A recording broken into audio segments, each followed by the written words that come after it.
Welcome to another exciting broadcast day. Well, what do we got going on? We got the... First, we got the phone number, 866-901-ADAM. 866-901-ADAM. Oh, let's see. I'll start in reverse order. Jason Reitman's coming in here, son of Ivan Reitman. Thank You for Smoking is his latest movie. Maybe it's his first movie. First picture. Very first. Mm-hmm. I didn't know he hadn't done any. He may have been involved, but I think it's the first one he directed. So jealous because, nepotism is great because it's good for everybody. It's good for the person whose dad or mom or whoever showed him the front door to some lucrative business and they're rich now. And it's good for us, the public, because we say, well, look, if my daddy ran show business, then I could be doing that too. Mm-hmm. But he's being acclaimed, is doing a great job, probably getting more praise than his dad Ivan got in his last, 4 or 5 movies for this movie, his first movie. That's right, yeah. And no one's making any real connections to his dad. What sort of nepotism has opened doors for you throughout your life? Well, there's my dad's great love of playing the flugelhorn on the weekends. So you do the math. From his, you can get into any recital in crappy town. North Hollywood apartment. It's a universal key that unlocks many doors. Dad sitting around school in town. Dad sitting around playing the flugelhorn while his young son kicked around a football with no threads in it on the front lawn alone. It's a great image. Danny Bonaduce from Breaking Bonaduce is coming in. Awesome. Not as, these guys, the guys that seem to be crazed are much saner in person. Yeah, but he's on the steroids, right? He was on something. He was on everything, evidently, and now I don't know what he's on. And then there's the part where, according to Dr. Drew, if you're putting anything in you, you're not sober. And then there's the other part where the people say, well, I had a problem with crack cocaine, and now I'm sober from crack cocaine, but I'm still drinking and shooting the juice. Mm-hmm. You know what I mean? Slippery slope. Slippery slope. Most folks in the healthcare field would argue, especially addiction medicine, would argue you're either sober or you're not. Doesn't matter what your drug of choice is, even if you're not doing that particular drug. But we'll find out. Last time I met Danny, he was sober, but that was during a filming of The Partridge Family. I was 9. I was invited to the set. They found out my dad was the one who played the flugelhorn. They immediately ushered me in. There you go. You know what I always wondered? Isn't he a sex addict too? Like, what do you do? We're going to find out, aren't we, Rachel? I hope so. Yeah. What do you do? What do you do? Alcoholics, crack addicts. Like, I get it. You can do the 12 steps and you get that stuff out of your life. If you work really hard at it. Right. Sex and food. Yeah. If you're addicted to either of those, what do you do? Hard to go cold turkey completely, especially when you're married and that kind of stuff. A naked woman sleeping next to you every night. Well, I think addiction in general, at least as I understand it, you can get under control with the food. And I mean, many of the same rules apply that they do to booze and drugs when it comes to sexual addiction. As a matter of fact, according to my old partner, Dr. Drew, you either have the alcoholic gene or you don't. And as we've discussed before, that alcoholic gene it's a blanket that covers everything. It covers thrill-seeking and gambling and sex addiction. It's just addiction, essentially. And you can work on addiction the same way you're working on crack as you do on coke, or saying coke, crack, or sex. But obviously, you still have to engage in sex. Yeah. I think sex and food are probably the same. Seems to me, F that pot roast. It seems I'm a sex addict. I can't stop myself. I wish I could, but I can't. Seems like one of the most spectacular cases of hooey I've ever heard in my life. What a great thing. I wish I could. Well, I'm sorry, my wife. I wish I could stop, but I can't. It's out of my hands. Well, look at Mike August. The way the man's practically addicted to internet porn. Or Booker, you know what I mean? It's like must produce some sort of endorphins and chemical high, natural chemical high that you get from looking at that stuff. So it's I wouldn't know because I'm not addicted to sex, although I have been accused of using sex as a weapon. Yes. Oh, yes. A sexual predator. You'll both feel my wrath one day. But I think that you could, but that's what we should do. These people who are convinced themselves they're sex addicts and go to these group classes, we should send Mike August there because those women, he should be able to score there, right? One would think. Yeah, I'll tell you the best place to score is to go to the West Hollywood CA, the Cocaine Anonymous meeting. Plenty of young hotties over there trying to kick, looking for a father figure. Yeah, I don't. You think to yourself, it's very easy just to slide into an abyss these days. I mean, there was a day not too long ago where you didn't have a computer at home that had an ISDN line that streamed porn, 7 million gigabytes every second. You didn't have all the processed food. McDonald's burgers McDonald's weren't open 24 hours with a drive-through, and $1.50 worth of change from your ashtray could feed you for the night. I mean, there was just a time when you had to get up, the sun came up, and you had to go out. And if you stayed in, you would just die.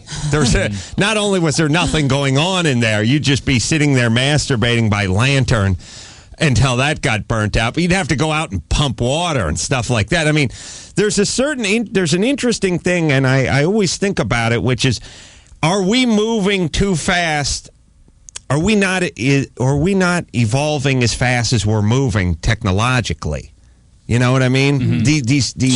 These environments we're setting up for ourselves. I mean, there just was a time when nature said, you'll have to get up, you'll have to go find food, you have to go pump water, you have to go do all these things. There's no cyber anything, there's no simulated anything, there's no turkey pastrami, there's only pastrami. There's no turkey anything. We eat it once a year. That's it. No, everything has to be what it is. There's no tofu version of this, and there's no synthetic that. You'll have to get up and get out. Now, it's pretty easy, actually. Little lawsuit at work. Get a few bucks coming your way. Little stipend coming every month. Little TiVo, little internet porn. The Meals on Wheels van swings by the apartment a couple times a week. Now we're all Howard Hughes. I mean, we could all be Howard Hughes. But isn't that the goal? Isn't that everybody's goal? Everyone's like, hey, if only I could suck it's my goal, own, yes. And I'm home right now and I'm dreaming. Yeah. That's right. This conversation's not even taking place. Where am I? You're just part of my dream, and you're trying to throw me off right now. Oh, at least I'm not going to listen. Dream. I'm not listening. Hey, Adam. Now, this is what you would do if you were trying to wake me up. It's not going to work. Yes, this is what we will have one day. We all dream about working from home, and yes, I dream. I want to work from my bed like John and Yoko. Nobody wants to leave their house. No. Nobody wants to run into other human beings. That's my point. Unless they're other humans that we've constructed. Do you know what I mean? Beautiful skin. Genetically engineered pals. That's what I need. Yeah, not squatty people with big calves who are dangerous, but long, beautiful people with bosomy. Yes. All right. I don't know where we're going with this. Here's my point. It's all going to be over soon anyway. The ozone's depleted and all that stuff. I got twins on the way, and I'm not one of these people who worries about the environment, the life, or the world I'm going to leave to my children. They can fend for themselves. They're big boys. I mean, they're not born yet, but they're, So no nepotism. And one of them's a girl. No. They're big boys and girls. Well, I will play the flugelhorn while one of them kicks the ball around the front yard. Whatever that does. Whatever doors that open. Whatever that opens, so be it. All right. Who else is coming in? Oh, look at that. George Wendt is coming in. I think that's where we left off. Norm's coming in. Also, the human piercing record holder, formerly held by Dave Damashek. Now, Matt Robinson of Ottawa. He's pierced himself 1,016 times in 14 hours. Big Tad has a little date recap. I guess he was out last night. Nice. And now, we get to the good stuff. Hooters has set us up with a punch machine. Now, this is a arcade machine. I don't think I've seen it, or maybe I have. It's kind of cool. It's no cheapie. That's the whole thing with arcade machines. There's pinball machines, and then there's pinball machines, and there's pool tables, and then there's pool tables. There's pool tables that are $179 and have folding legs on them, and then there's pool tables that are $30,000 and they're hand-carved walnut and they're slate and all that kind of stuff. This is the $30,000 version of the pool table, although it's a punching machine. This is a pinball machine extraordinaire. This thing is $6,000. Yes, Brusca? That's correct. It was given to us, or at least lent to us by Hooters. Yeah. Yes. Hooters paid for it. They paid for it. They're terrific. Yeah, and like I said, there's nothing less satisfying than messing with one of these sort of Fako machines. You know, you hit it one time and it says, 800 pounds, and then you hit it the next time and it's 63 pounds, and then you hit another time it's 11 pounds. It's all over the map. Or some crappy Papa shot or something that's falling apart. This thing is heavy duty. God bless Hooters. It's a nice machine. Now, basically what it is you stand at it. There's what looks like a speed bag hanging down, the bag. It's about the size, large size one of those, the size of a medium-sized pumpkin that just sort of hangs down from the top of this arm. The arm just, thank you. Wow. Hearing that in my dream. It's amazing. Still not going to wake up, though. Now I'm urinating. Still not going to wake up. All right, this thing hangs down from this machine. If you in your dream do it with Brusca. He's next. I already finished him, actually. Oh, no. I got him about 4:45 this morning. Maybe going for a second round, though. This thing, this speed bag, hangs down about 2 feet from the top of the machine. It's on an arm that folds up. You punch it as hard as you can, and the thing just collapses backward and goes up. And then we see the digital readout, and that tells you how many pounds you hit it with. Now, everyone is about the same, or at least within 75 pounds or so. Well, not me. Well, not Rachel, but I mean all the guys. 0 to 999. No one's gotten really above 695 actually, but that was someone with a running start. Oh yeah, nobody here's done a standing one over 575 or something like that. All right, so Brusca, you're going to go first. And then Damashek's going to go, and we're going to see what we get, right? Yeah, Damashek and I were practicing a little bit yesterday, and we're pretty close. I practiced nothing. Oh, come on. It looks like Brusca's got his wallet out. So we're pretty close. Brusca's got his wallet. wallet. I'm willing to throw down $20. $20. I got a bum back. All right, come on. Don't start making excuses. I got a bum back. You get beat by a lesbian. You got to answer to me. I'll tell you that right now. A lesbian dressed in this Garanimal outfit today. This will be a great shame for me. All right, now I brought some boxing gloves, but we're not going to put those on? Nah, it doesn't need them. Too much man. All right, you get one shot. Oh, my God. What is that stance Brusca is taking? He's poised himself in front of the machine. He looks like a sumo. Don't let him psych you out. Don't let him psych you out. You do what you do, Keep your feet planted, creep. Brusca, you have to punch because he's 5 feet tall. I can follow through. You do what you do. Ooh, fell forward. I think he got all of that one. I missed it. I don't know, 480. I missed it. Did you practice earlier today? 482. That's a terrible shot. 482. You got to hit it right on the X on the bag. 482. Is there an X? Well, it's, like right in the center of the bag, really. You got to hit it right in the center. All right. Again, it just looks like a speed bag hanging down about 2 feet. You whack it and it slides back. Wow. Completely. He says he missed it. Now, what do we got, 482? Yeah. Who's the lesbian now? 293. 293. God, 293. Well, I've never been so ashamed. What a girl. Let me explain something about. That's not true. Let me explain something about this this punching machine here. It's sort of like driving, going for the longest shot off the tee. Sometimes when you rear back and you really say, I'm going to crush this ball, you shank it a little bit. You give up. You try to put a little more power into it, but you give up a little accuracy, and your technique goes a little south, and you miss it a little bit. Yeah. But if you catch it just sweet, and if you catch it just right with that huge swing, it'll go through the roof. I did you it get a 300-yard drive. On, I did 550. Right. And now when it counts, I choke. 293. 293, like some sort of sissy. Well, maybe your muse, Jonathan Cheechoo, you owe me $20. Will help you. All right, $20 goes that way. All right, you all right? So elbow hyperextended? No, the elbow hurts too as a fringe benefit now. All right, we will continue the competition. We'll have Brian phone screener in here. Big Tad will be in here. We'll have Rachel give that thing a whack. We're going to have Mike Lynch. He's going up against a mop. We're gonna tip a mop over. We'll stand the mop up straight and we'll let it go and let's let it fall against the thing. Whatever it registers. The mop beat me yesterday. I know, but I'm saying payback's a bitch. I know, it's a rematch. I'm gonna get that mop. All right. We will take ourselves a little break. We'll be right back. Recap Tad's date after this.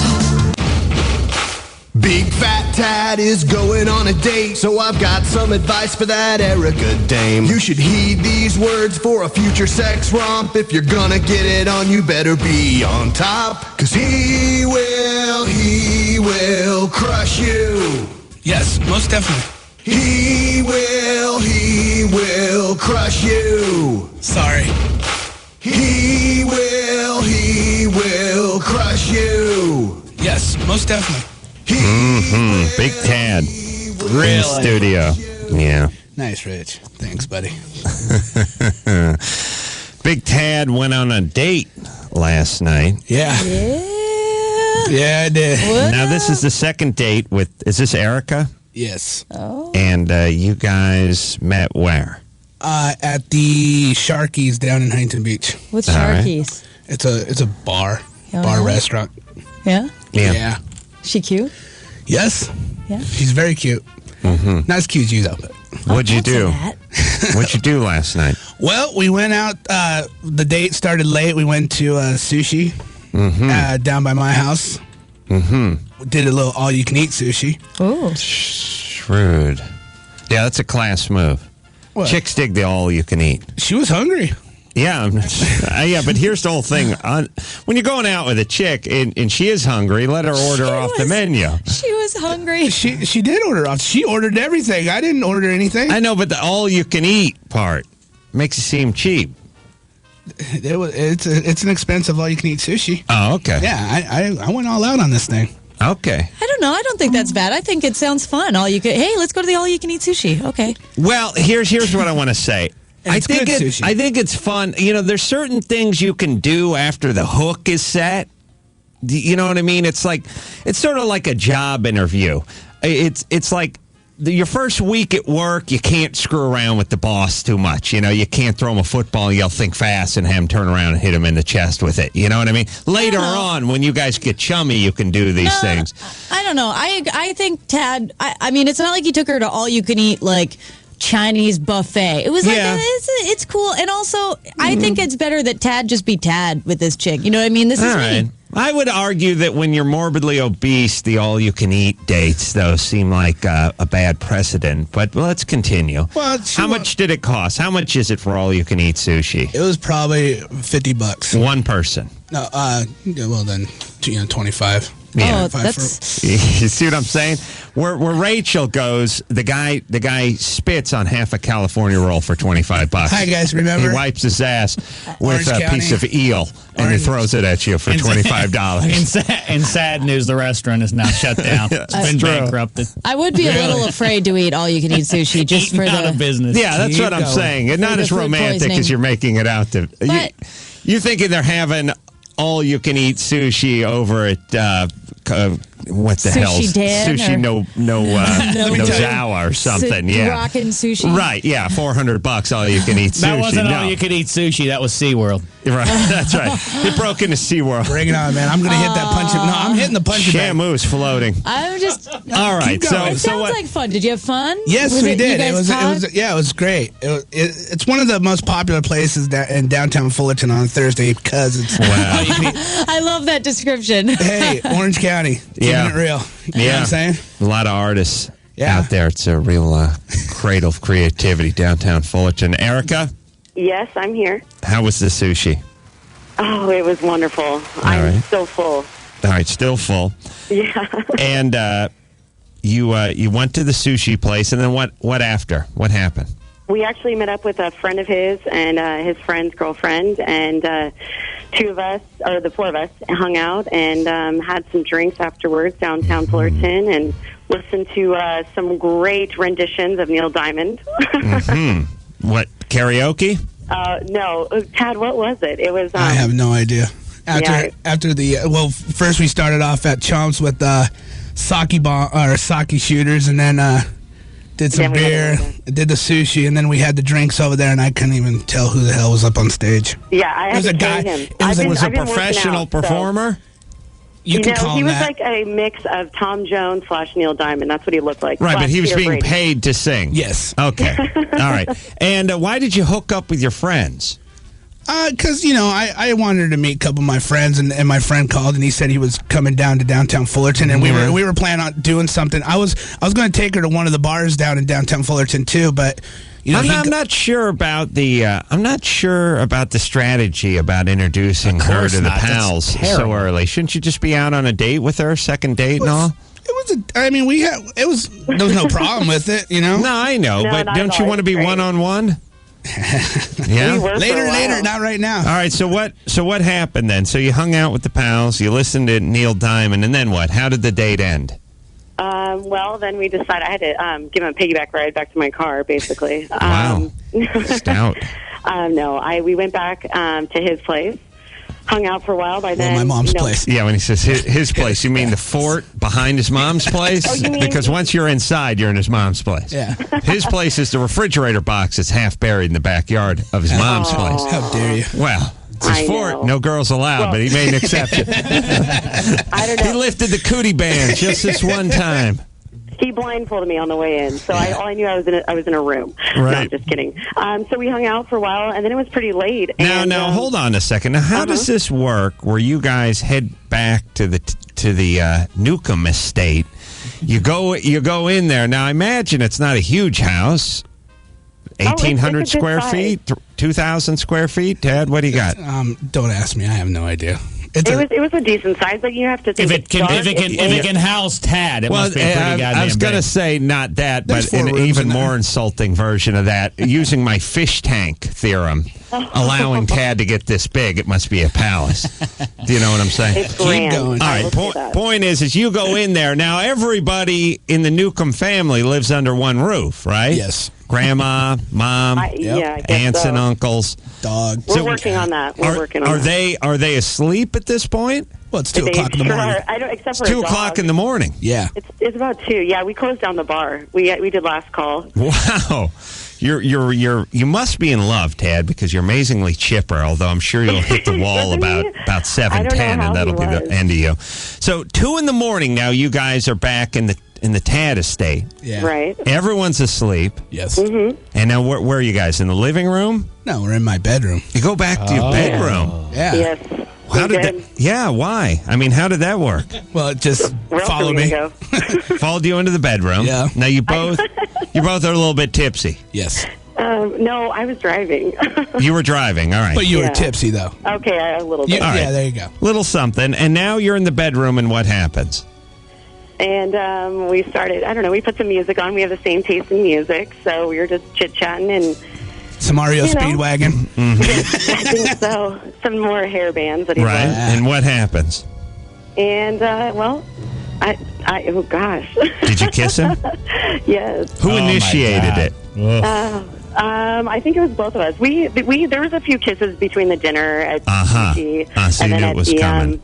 The big red circular booth at this Neil Diamond lookalike bar. So you guys kissed and you used tongues, yes? Yes. Yeah, he kept showing that off, by the way. Tad, I don't know if that was showing the tongue off. Hey, I was proud of her in that tongue, man. I showed my friends. I was showing the people at Chomps. She's got a giant tongue, yeah. He's showing the Asian. Oh, that's right. Oh, proud of her tongue. Yeah. Right. Yeah. Okay. Yeah.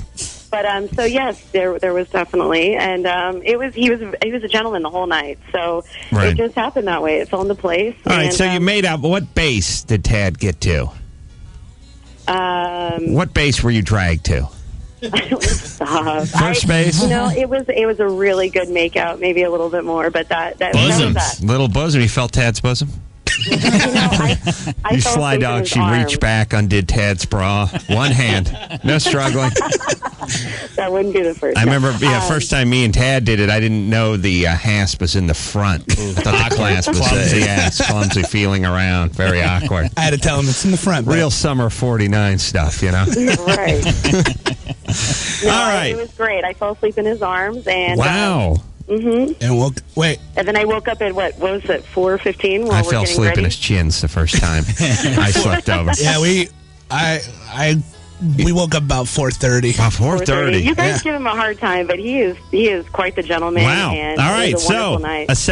a third date, perhaps? A third date is definitely in order, I hope. I don't know. Don't say hope, it will be.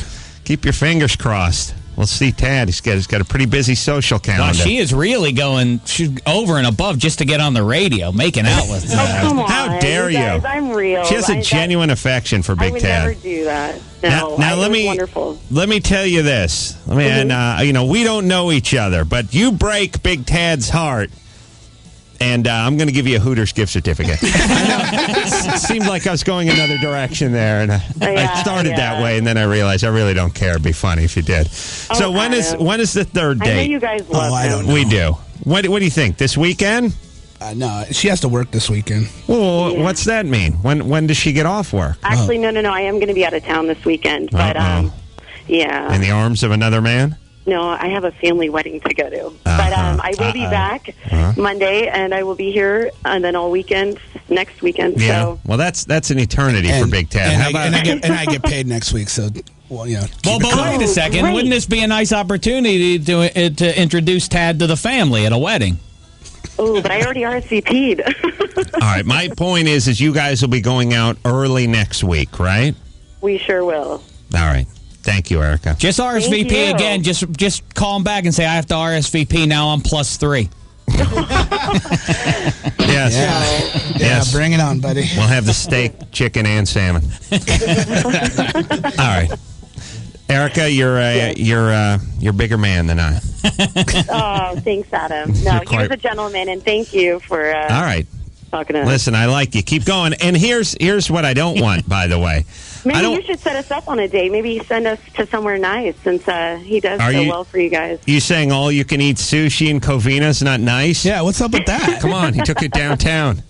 By the way, my hood, you know Tad, what I'm saying? You hitting going into town and going to downtown may have carried a little weight 50 years ago if you're living in rural Arkansas, but living in Los Angeles, explain that you went to downtown Downey or Covina or wherever the hell you went. No big deal about going downtown anymore. The kids don't get excited. Well, that's what they call it. Going downtown. They call it downtown. All right, well, maybe we'll cover something for you.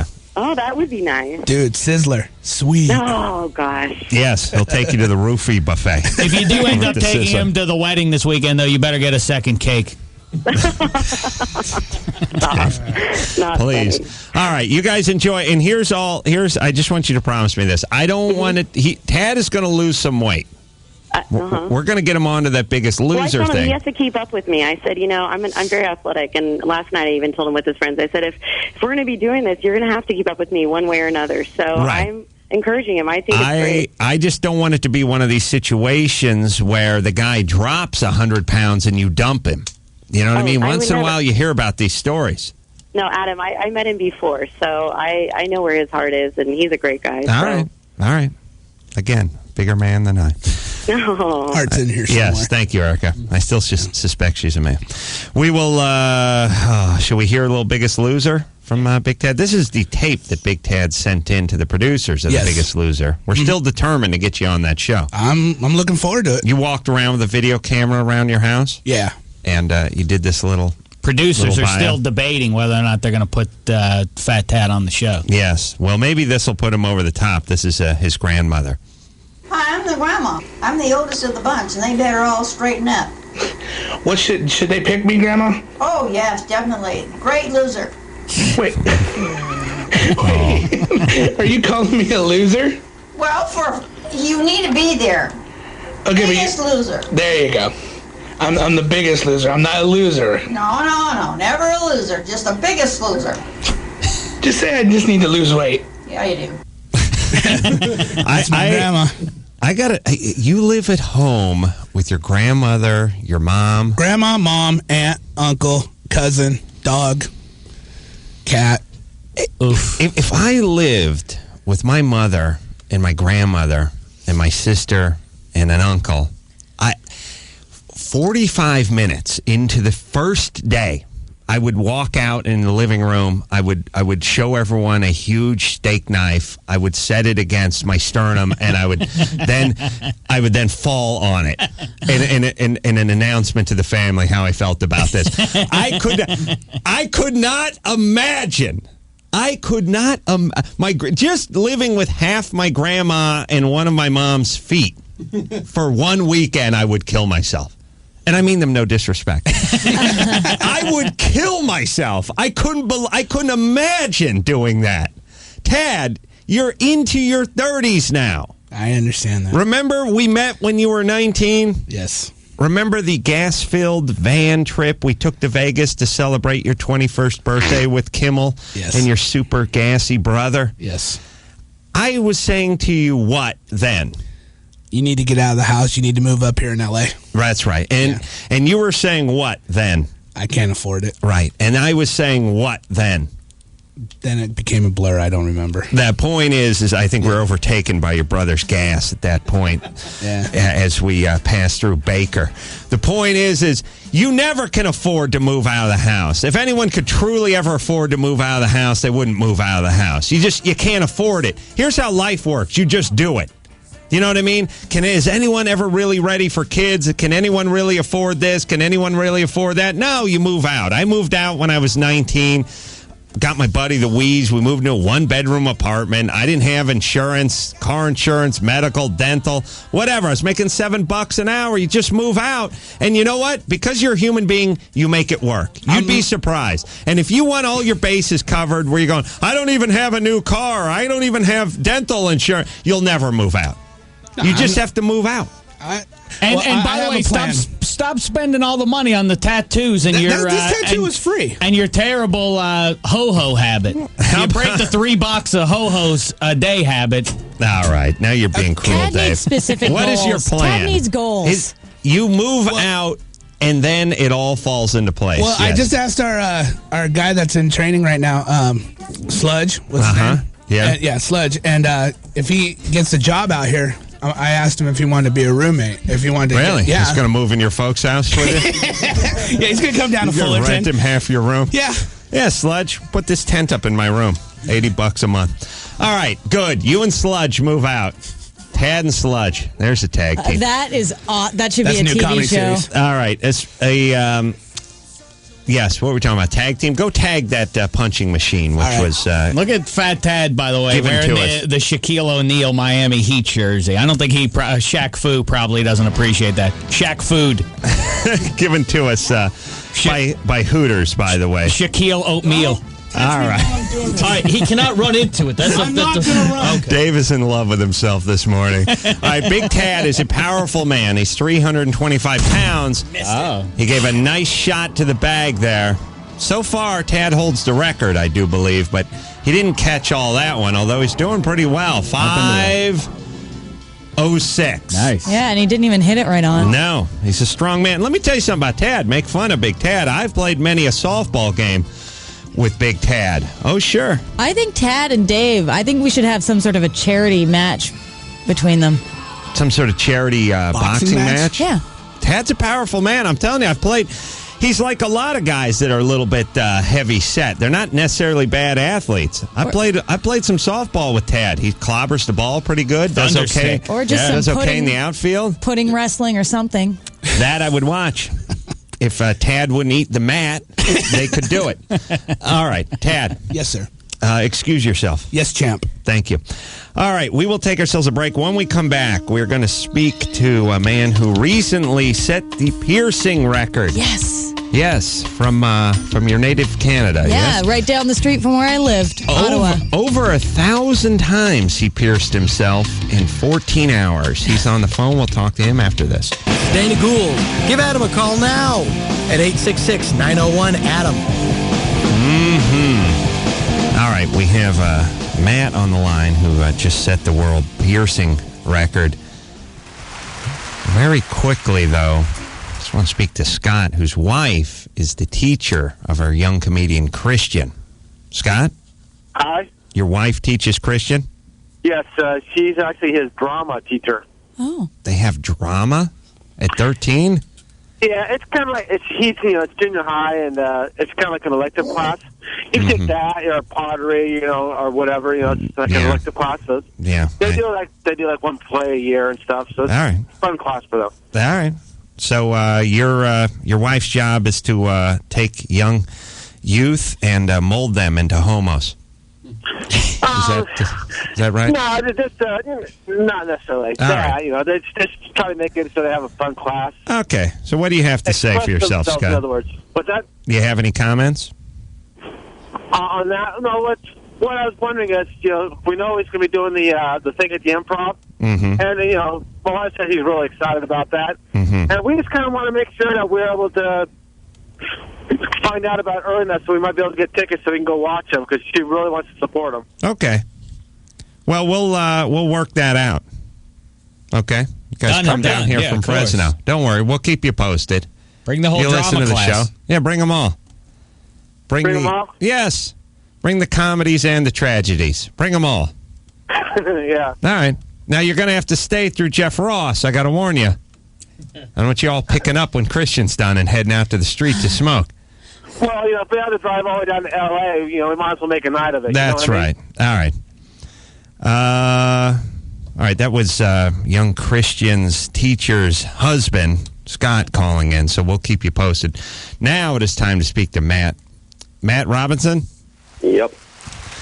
Matt, you just set the world piercing record? Yeah, that's correct. 1,016 body piercings in 14 hours. Yep. He doesn't sound so good. Yeah. No, I feel fine. I'm just kind of out of it. I've been up since about 7 o'clock this morning, so... Wow. All right, well, we'll try to make this less painless than the piercing ordeal. It was painful, was it not? Yes, it was. He was trying to he was trying to get like 1,500 piercings or something, and then it just got so painful that you decided to just break the record, right? Yeah, I was actually going to go for 1,200, and then after about 500 in, it was starting to get there, so I ended up just calling it 1,016. That way I knew I had the record, so... Now, what was the previous record? 1,015. I think Dakota Fanning had the original one. A lot of people know how hardcore she is when you look at her. She takes the stuff out, evidently, do the movies. And you, now who administered these? Do you do them yourself? No, I actually had one of my best friends actually do it for me. He's a professional piercer. So. Good to go with a pro in this situation. Yeah. You don't want some drunken hack just coming at you. Also, did you figure out what it would have cost if you had paid for all these piercings? Because piercings aren't cheap. Mm-mm. It would have been a little over $40,000. Yeah. No, we are simpatico on this particular subject. My hood piercing ran me upwards of $300. Wow. Yeah. Yes. And that was at the mall. One could only imagine what it would be at a nice boutique, type place, on Melrose, some trendy place. This is just a mall place. Yeah. Just a big front window. Ace man up on the stirrups. Right across from the Gymboree. A lot of parents complain. Yes. I want to know where all he put them all. That's what I want to know, too. Yeah. Where do you put the lion's share of them? What part of you couldn't have been tattooed? Yeah, and where did you start, and then where did you go from there? We actually started off with the left side of my back and did the whole thing down, and then we switched over to my arms because that was a lot easier on me. Mm-hmm. Did probably about 800 or so on my arms alone, and then moved to the right side of my back, did a little bit more on there, and then put the rest of them up by my elbows. Mm. And there's no anesthetic or anything like that, right? No, it was all just straight up. No anesthetic, no nothing. What's the most painful part of the body to get pierced? It ended up being my back, so we tried to steer clear of that as much as we could. Mm. And then is there who keeps a tally of this? Is there some sort of professional piercer, someone from Guinness Book or something who's there? No, we had witnesses there. That was part of the rule, and they were trying to keep tally. And then we had an official logbook, and one of the ladies that works down there, her name's Jordana. actually was tallying them as we were going. So we ended up checking them all and making sure it was right. And it says here that you became physically ill during this procedure. I actually I was fine during the whole thing. The guy who originally did it had medical problems. That's why he had to stop at 1,015. But they were checking my vitals probably every 15, 20 minutes or so. Yeah. My vitals stayed perfect the whole time. Wow, that's big of them. Well, and so one guy, he ran out of steam at 1,015. Did you say? Yeah, because you went to one. You just want one more then and quit? Like the Price is Right. I see. One over. Right, and so let me ask you. Now you had 26 original piercings, correct? Yeah, that's right. And those don't count against the record. I couldn't use them at all, so it was basically all fresh. Not at all. It doesn't make any sense. How about, shouldn't you be able to take those out and then put them back in? That should be your first 26, right?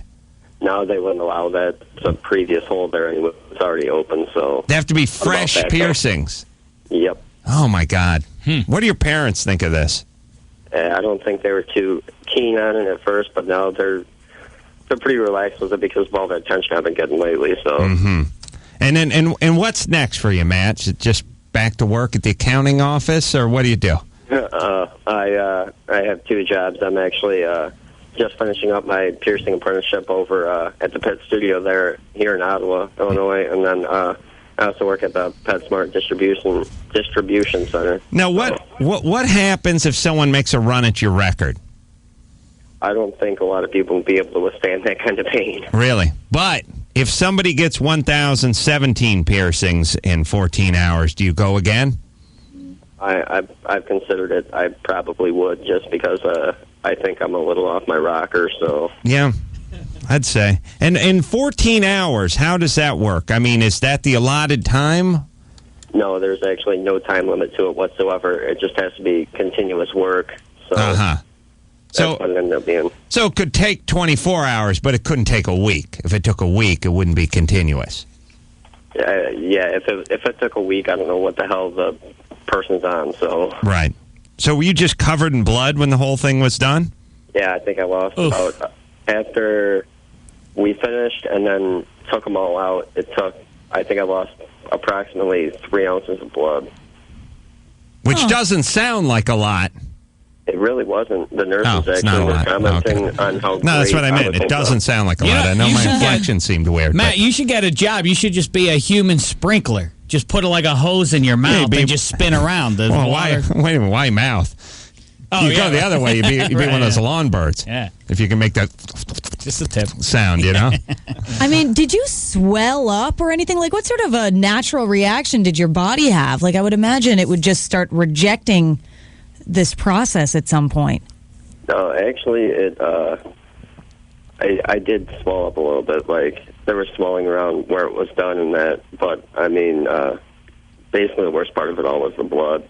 I mean, now, afterwards, the holes are healing up. I'm bruised. I've got lines of bruising where the piercings were, either yellow or black and blue.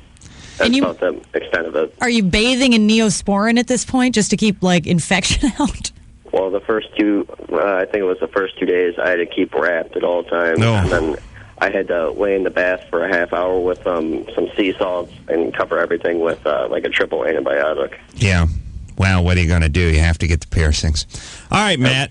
Nice job. Thanks. Congratulations. Right. Muzzle tough. Yes. Definitely not a Jew. I'm going to go with you. Here's the thing, too. This will not translate into 1 ounce of tail for 99.99% of the female population, but there is a very small percentage, a small group that this will translate into an avalanche of tail for. See, this is what I'm going to teach my son. Don't worry about being all things to all women. Just go ahead. If you can get 1% of them, you're done, my friend. That's more than Wilt could handle. You know what I mean? Sure. And this will work on a very small 1%, small percentage of screwed up chicks. This is going to work like a charm. All right, we're going to take ourselves a break. We got news. We got sports. I think Jonathan Cheechoo. Cheechoo, the best name in professional sports. It's going to be calling in during the sports. Also, George Wendt coming in. Bonaduce coming in.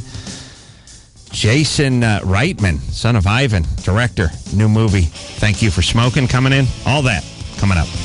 It's the Adam Carolla show. Call Adam Carolla now at 866-901-80AM. Let's do this.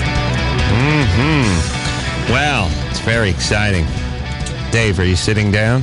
I am on cloud 9. The greatest name in sports. Now, normally we do the news and then we do the sports, but today we're going to do the sports and then do the news because the great Jonathan Cheechoo is on the phone. Jonathan? Hi. Hello, Cheechoo. Cheechoo!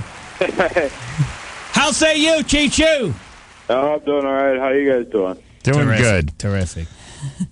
You want to kiss some ass, Dave, or shall Listen, I? Cheechoo, the greatest name in sports.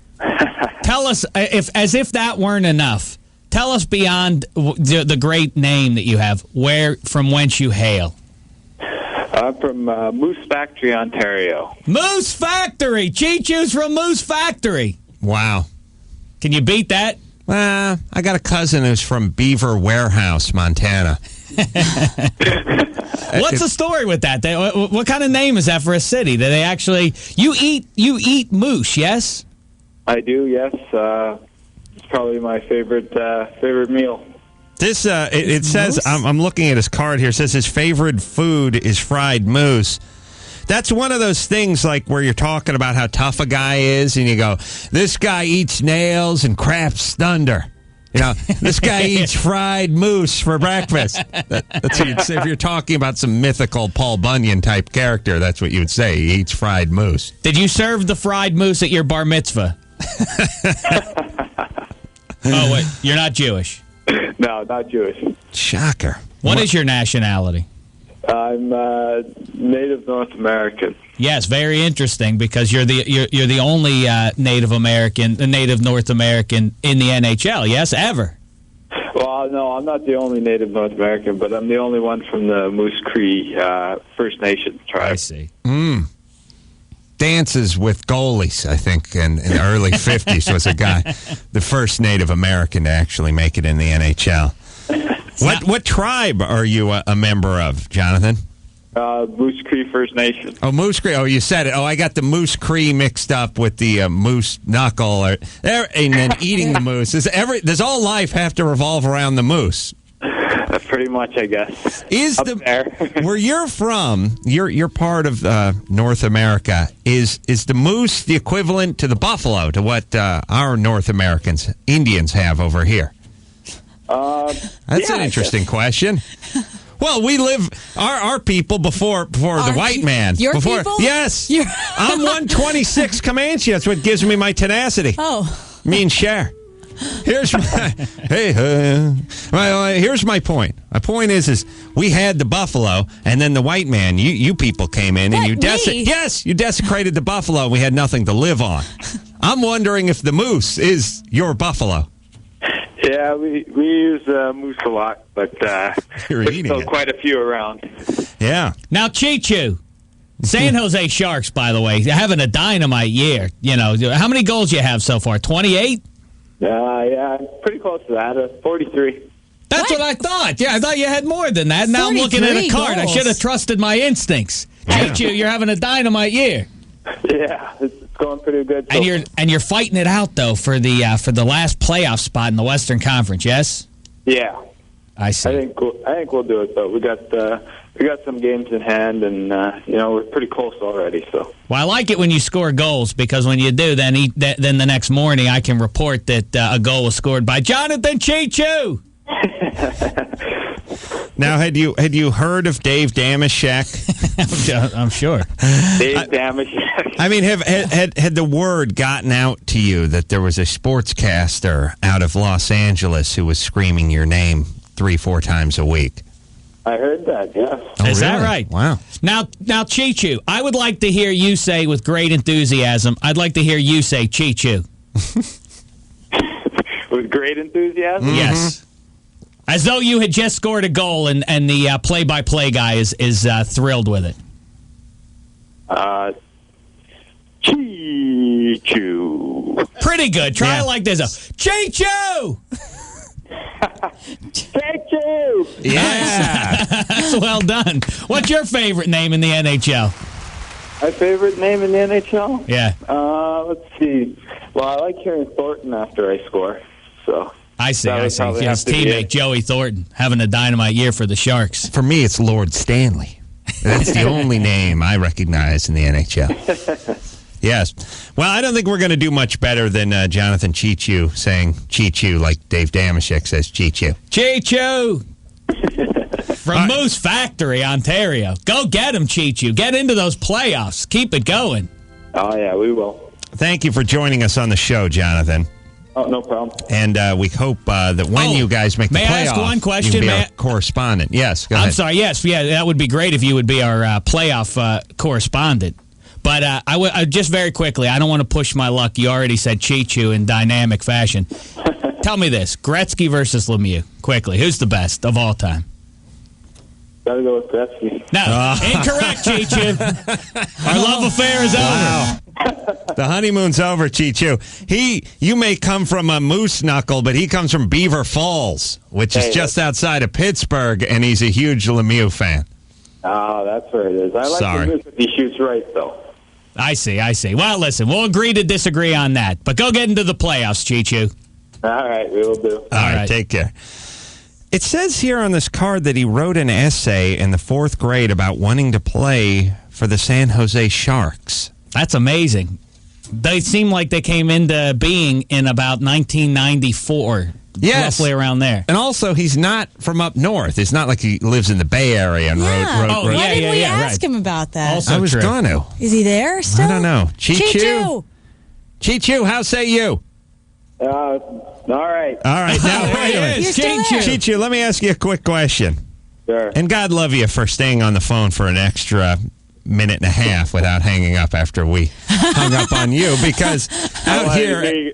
I wanted to hear you guys make fun of me. Oh, okay. No. Everyone's jaded out here. We hang up when the other person hangs up. But over there, they'll stay on the phone a few beats. He's Canadian. What do you want? You wrote an essay in the 4th grade about wanting to play for the San Jose Sharks? Yeah, I did. Why? I mean, you're from Ontario. Why of all of the teams in the Leafs? NHL would you have chosen Rouge the Blanc Sharks? Blue? They were just a new franchise in the league, and they drafted one of the players that was my favorite player out of junior. Uh-huh. So I want to kind of play with him. He's kind of retired now, so didn't really come to that. But it's interesting that you had realistic goals as a 4th grader, which is, I don't want to play with whoever just won the Stanley Cup. I want to get on to the expansion team. I have a better chance of getting on with that club. I guess that's what it was. Interesting. I just like that whole destiny thing. I think it's really fascinating. It's like yeah. I should have written something. You should have written something down when you were... I should have. Instead of that whole pirate astronaut dream I had. I should have put it in writing. That's my point. It shouldn't have just been a dream. It should have been an essay like Cheechoo. C+, by the way, is all he got on it. And by the way, it's not the 4th grade over there. It's grade 4, as I've learned. All right, Cheechoo, we won't talk any crap. You can hang up now. I hope Cheechoo will join us, though, for the NHL playoffs. Yes, join us for the playoffs, please. Please be a correspondent for us. All right, will do. Thank you, Jonathan. We'll pay him in fried moose. Fried moose. All right. We now, in reverse order, it is time to move forward with Rachel Perry and her news. It's... yeah. I for a second thought that was the right music, too. Yeah. I should have just gone with it. Did you hear about this girl, Tanya Koch, found alive? She went missing when she was like 14. 10 years later, shows up. Can you imagine? I just love stories like this. I love hearing about people like it's such a happy ending to, a terrible ordeal that she's been through, but like, missing for 10 years. Can you imagine thinking your child had gone missing? Just assumed gone. I got to say, I'd hold out hope for about 4 or 5 years, and then I'd be sort of still wishing, but realistically thinking they're not coming back from about the 5-year mark to the 8 or 9 year mark. Once we got to the 10-year mark, I'd be disappointed if I found them. Feel like I'd already done the emotional work. You know what I mean? I'd kind of moved on. Right. You know, emotionally. Kind of like that Tom Hanks movie. Yeah. Yeah. I moved on. Sorry. It's like, I'm over. Yeah, and now what do you want? Braces, college, what is it? Yeah. You know what I mean? Oh, wow, you got all this emotional things you're going to go through now. Yes, I feathered my nest nicely. I was looking at picking up a ski boat. Now you're back. What do you want? You want a Schwinn? You want a moped? You want a retainer? What do you want? I know it's going to cost me.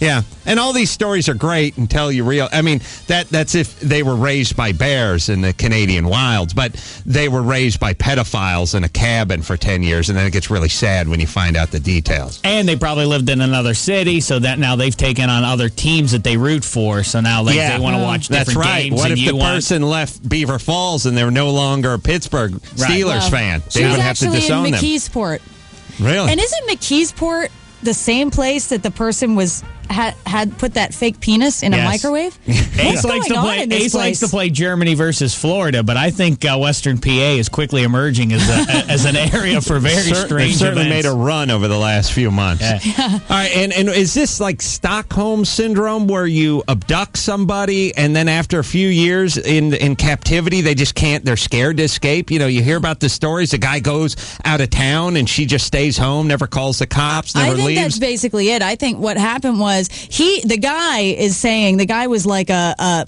some sort of security guy or like a cleaning guy, worked at her middle school, and she was telling her, oh, your family doesn't love you, you suck, like nobody wants you, and so she stayed there with him. But apparently I got the same story from my dad, by the way. Yeah.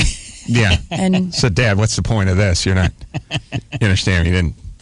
I live here. It's not. I'm not going to run away. I mean, I am going to get out of here, but it seems like you should save the speech. There's no wealthy family looking for me. We live here. You understand? Yeah. He wised up, knew what he was saying. Zipped it. Yeah. Went back to the Flugel. And now is waiting for you to dole out $5,000 checks in radio contests. That's right. Excellent. And moving on, Zacarias Moussaoui's roommate testified in his trial. So the terrorist, they're calling the 21st hijacker, the guy who was behind the whole 9/11 thing, the only one alive, his roommate. His roommate is being put up on. Well, yeah, he testified via videotape that they played in the courtroom, and it was earlier this week. We actually finally got a hold of the tape of the testimony. Did you want to hear it? Yeah, this is his roommate. This is Zacarias Moussaoui's roommate. Okay. My name is Hussein Al-Atas. I was a roommate with Moussaoui in Oklahoma University in 2001. Go Sooners. He was a rude man and an undesirable roommate. He tried to recruit me for jihad in Chechnya. We did not get along. I come home and he has eaten all of my honey bunches of oats. Wow. They were clearly marked with my name in marker on masking tape. He still has my copy of Frampton Comes Alive.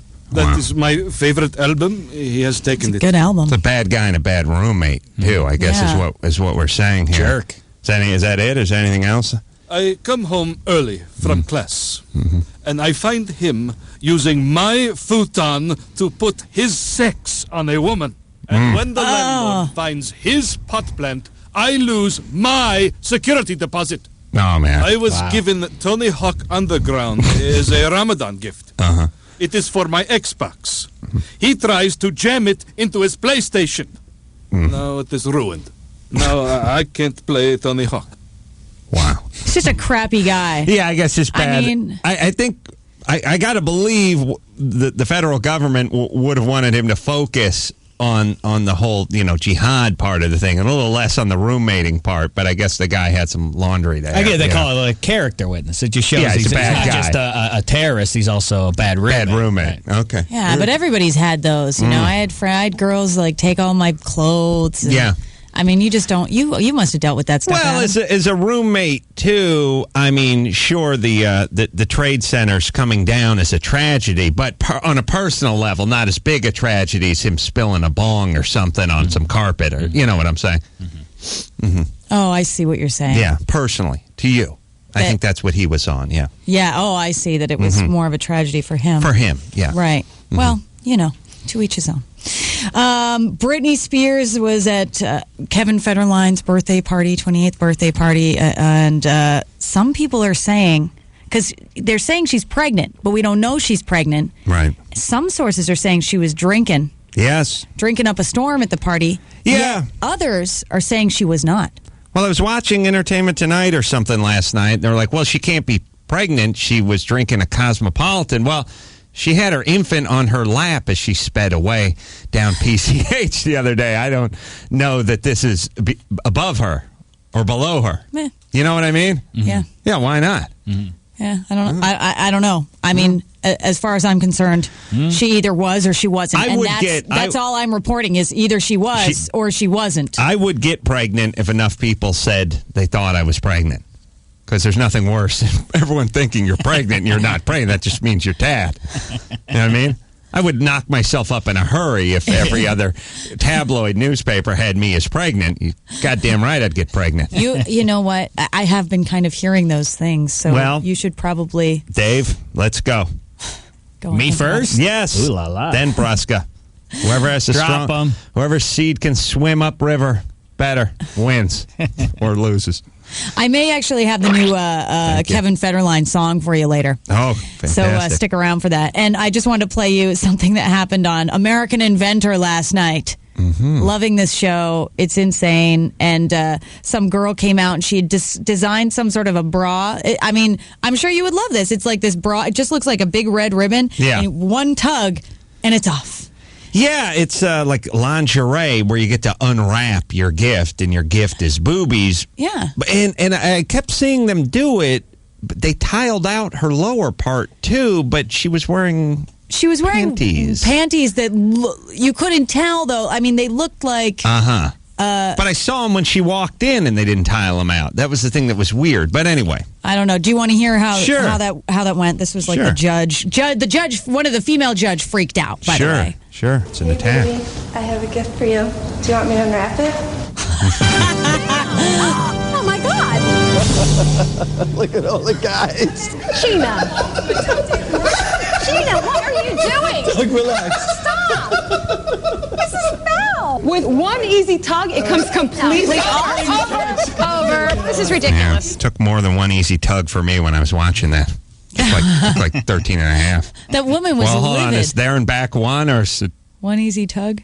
Take it easy up on yourself. just one Yeah, and just then down is two? Or there's my point. Was either 6 3/4 tugs or 13 and a half, whatever math you do. Yeah. Anyway, I'm Rachel Perry, and that's the news for now. All right. So we are going to do the sports. For Dave Damashek's number one sports. Number one sports. Do it, Dave. What a night of college hoops last night. UCLA made one of the biggest comebacks in NCAA tourney history. Down 17 at one point to the Zags of Gonzaga. They scored the game's last 9 points to pull it out. Texas knocked off West Virginia with a last-second three. LSU upset number one seed Duke. And thank you to the Memphis Tigers, who whipped the Bradley Braves. Bradley got what it deserved after upsetting my Pitt Panthers last weekend. Yeah. You know, they should have just been happy with the 13 seed, but no, they had to break my heart. 4 more games tonight, best of which ought to be BC, Boston College, and 1 seed Villanova. Plus, you've got Washington and UConn, Florida and Georgetown, and perhaps the worst Sweet 16 matchup in the history of this March Madness, Wichita State versus George Mason. Go whoever. Who cares? Yeah. Worst thing about this game is one of them has to win, then we have to watch them again in a couple of days. How about this? Let's just put Pitt back into the tournament. Yeah, I think we can all agree on that. Thank you. Our nation's group of pro basketball players played some games last night. Big news for Phoenix Suns. Amari Stoudemire, their dynamite forward, played his first game of the season, scored 20 in the whipping of Portland. Meantime, the Clips lost in Memphis. And back to this this UCLA Gonzaga game, of course, the sad news is, for Gonzaga fans at least, Adam Morrison, their great player with the horrific mustachio, is done now probably. He's a junior, but is likely to go pro, and after the game, he was absolutely heartbroken. And that's the way the game works, so if you don't execute down the stretch, pay for it, and we just had a few missteps. You got to take your hat off to UCLA. Well, you'd have thought that his mustache would have been too waterlogged with Adam Morrison's tears, but in fact, he was the glass half full in the whole thing, looking ahead instead of back. Who gives a crap about March Madness? We're going to the NBA. Gonna make that dollar bills, y'all. Word. Look out, ladies. Here we come. So the mustache is exciting. They actually mic'd up his mustache, huh? Wow. Dave Damashek's #1 sports. Mustachio sounds like the world's worst ice cream. Yeah, well, the one thing, and now that we just talked to Jonathan Cheechoo from Moose Factory, I have a good idea for Cheechoo. Grow a mustachio as you eat your fried moose. Yes. Save some for later in the mustachio. Eats fried moose. Awesome. All right. George Wendt is coming in here next. Fantastic. We'll talk to him about his new show. And Danny Bonaduce coming in still. Jason Reitman, new director of Thank You for Smoking, Son of Ivan, coming in. All that coming up. Hey, it's the Adam Carolla Show. Call Adam Carolla now, 866-901-80AM. George Wendt in studio. Yep. Hi. Welcome to the show, George. Thank you for the applause. Modern Men, Fridays, 9:30 on the WB. That's all, folks. They forced me to do that once. I'd like to yell Norm to you, but I feel like that would probably be hokey, right? Oh, I want to do it so bad. Yeah, well, purge yourself, Rachel. Go ahead. Go ahead. Norm! Okay. Thank you. All right. Well done. Not the best. I found out that he played Norm in 6 different TV shows. Right. Really? Yes. As I look down at my card, Cheers, Frasier, makes sense. Wings, sort of makes sense. Also makes sense, yeah. Saint Elsewhere, the Tortellis. Yeah. Remember that show? And then, of course, a little show called The Simpsons. Wow. And soon to be guest number 7 would be Family Guy. Oh, really? Yeah. Another great animated show. Yeah. Yes, I know, because I used to be Death on the show until they ironically killed my character. They killed Death? Well, not in so many words, but... Death was a great character. I loved it when Death would be on Family Guy. Thank you from your mouth to Satan's ears. Yeah. Or God's ears. Yes. Well, he comes back every once in a while, but I'm looking for an episode that surrounds death. Not There's just a line here or there. You've had plenty of episodes. Oh, I want more. Okay. That's how we do it, right, George? Yep. George. Less is more, though. I like. How many SNL DeBears bits do you think you did? Yeah. That was my know. favorite. Maybe 15 or 20, but I don't know. Do you get more DeBears or do you get more Norm when you're running around? I get more Norm, but the people who think that, like, hey, I know, I'll mention something else, like right, the Michael Jackson video or something, like that, ridiculous. Yeah, black and white. Yeah, babe. What black or white? I should say. Black or white. Where was that? Where'd you do that? What year was that? Take us back to that year. What was Jacko like? Valencia or something, and it was it was fun. John Landis directed it. I'm going to be working with him actually next week, and that was fun. But I'll never forget, it launched with some incredible national television thing for, I don't know why. But I guess he was just huge at the time, and he could call the shots. But our director on Cheers at the time, Jim Burrows, had 3 little girls and no boys in the family. And he was watching it with his girls, and he told me the next day that one of his little girls said, "Daddy, why does Michael Jackson hold his vagina all the time?" Turned out to be a prophet. Well, I would imagine you and Michael Jackson are like 2 peas in a pod, right? Hanging out with him for the day. Putting back some cold ones, cheering on Notre Dame. Right. Yeah.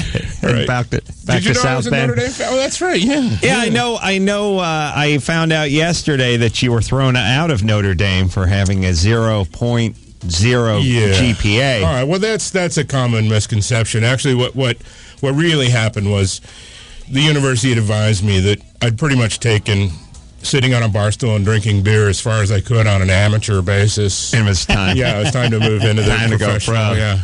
And the Olympics were coming up, so you want to hang on to your status, but your mom needed an operation, so it was time to turn pro. I got put on academic probation at LA Valley College, by the way, the junior college. That's worse. To be put on academic probation at a junior college, and you have to physically assault a teacher at the junior college level in order to get put on academic probation. Yeah, at least you went to a school people had heard of and been thrown out of it for your academics. Yeah. And did you grow up in the Chicago area? Yeah, south side of Chicago.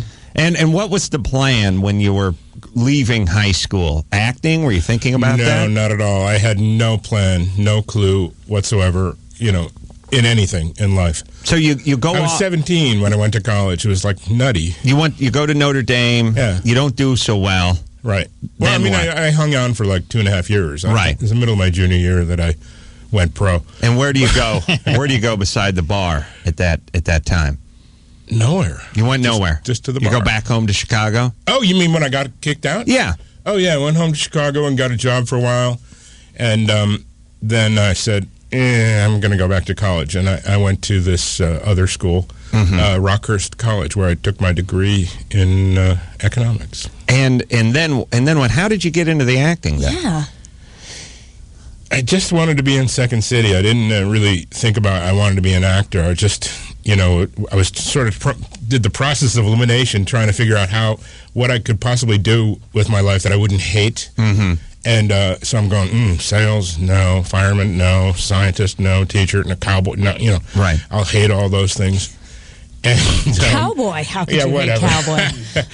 All right. Well, the thing is... the horse wouldn't be a fan of that either. I'd gone to Second City several times during college and just to watch the show. Yeah, thoroughly enjoyed myself and I thought, I bet I wouldn't hate that because it looks like, 6 people just goofing off on stage, and I thought I bet I wouldn't hate that, and I was pretty sure they got paid. Right. So after like vagabonding in Europe for a couple of years. Wow. Was there some money? Did your family have some money? No, I stayed at my parents' house and, worked in my dad's office. Mm-hmm. And, my family did have some money, but I didn't, get their money. I just had they didn't give you money, but it bought you a few years to kick around a little bit. And, back in the day, it was I think Icelandic Airlines was $169 round trip to Luxembourg. Yeah. Yeah. You could smoke and smack the stewardess's ass when she walked by. Looking hot, baby. Yeah. Freshen up my highball. And sit on my lap. Why not? Yeah. So you're living, in caves on the beach in Morocco. It's like, living on lemons. The money could go a long way. How were the ladies over there? Oh. Yeah. What? Yeah. No ladies? Come on now. Free love. What year are we talking about? Early 70s. Early 70s. Wow. Yeah. They didn't even have, this is pre-AIDS. This is pre-crabs even. I got to confess, I was shut out. Really? I was O for Europe, yeah. Wow. That's tough to do. Yeah, and North Africa. A lot of guys will get laid in the airport just coming in. I know. Wow. Everybody meets people backpacking over there. Yeah. It's some sort of unspoken thing where everyone's just going to go over there and get laid. Yeah. I can't believe you couldn't pull any European tail.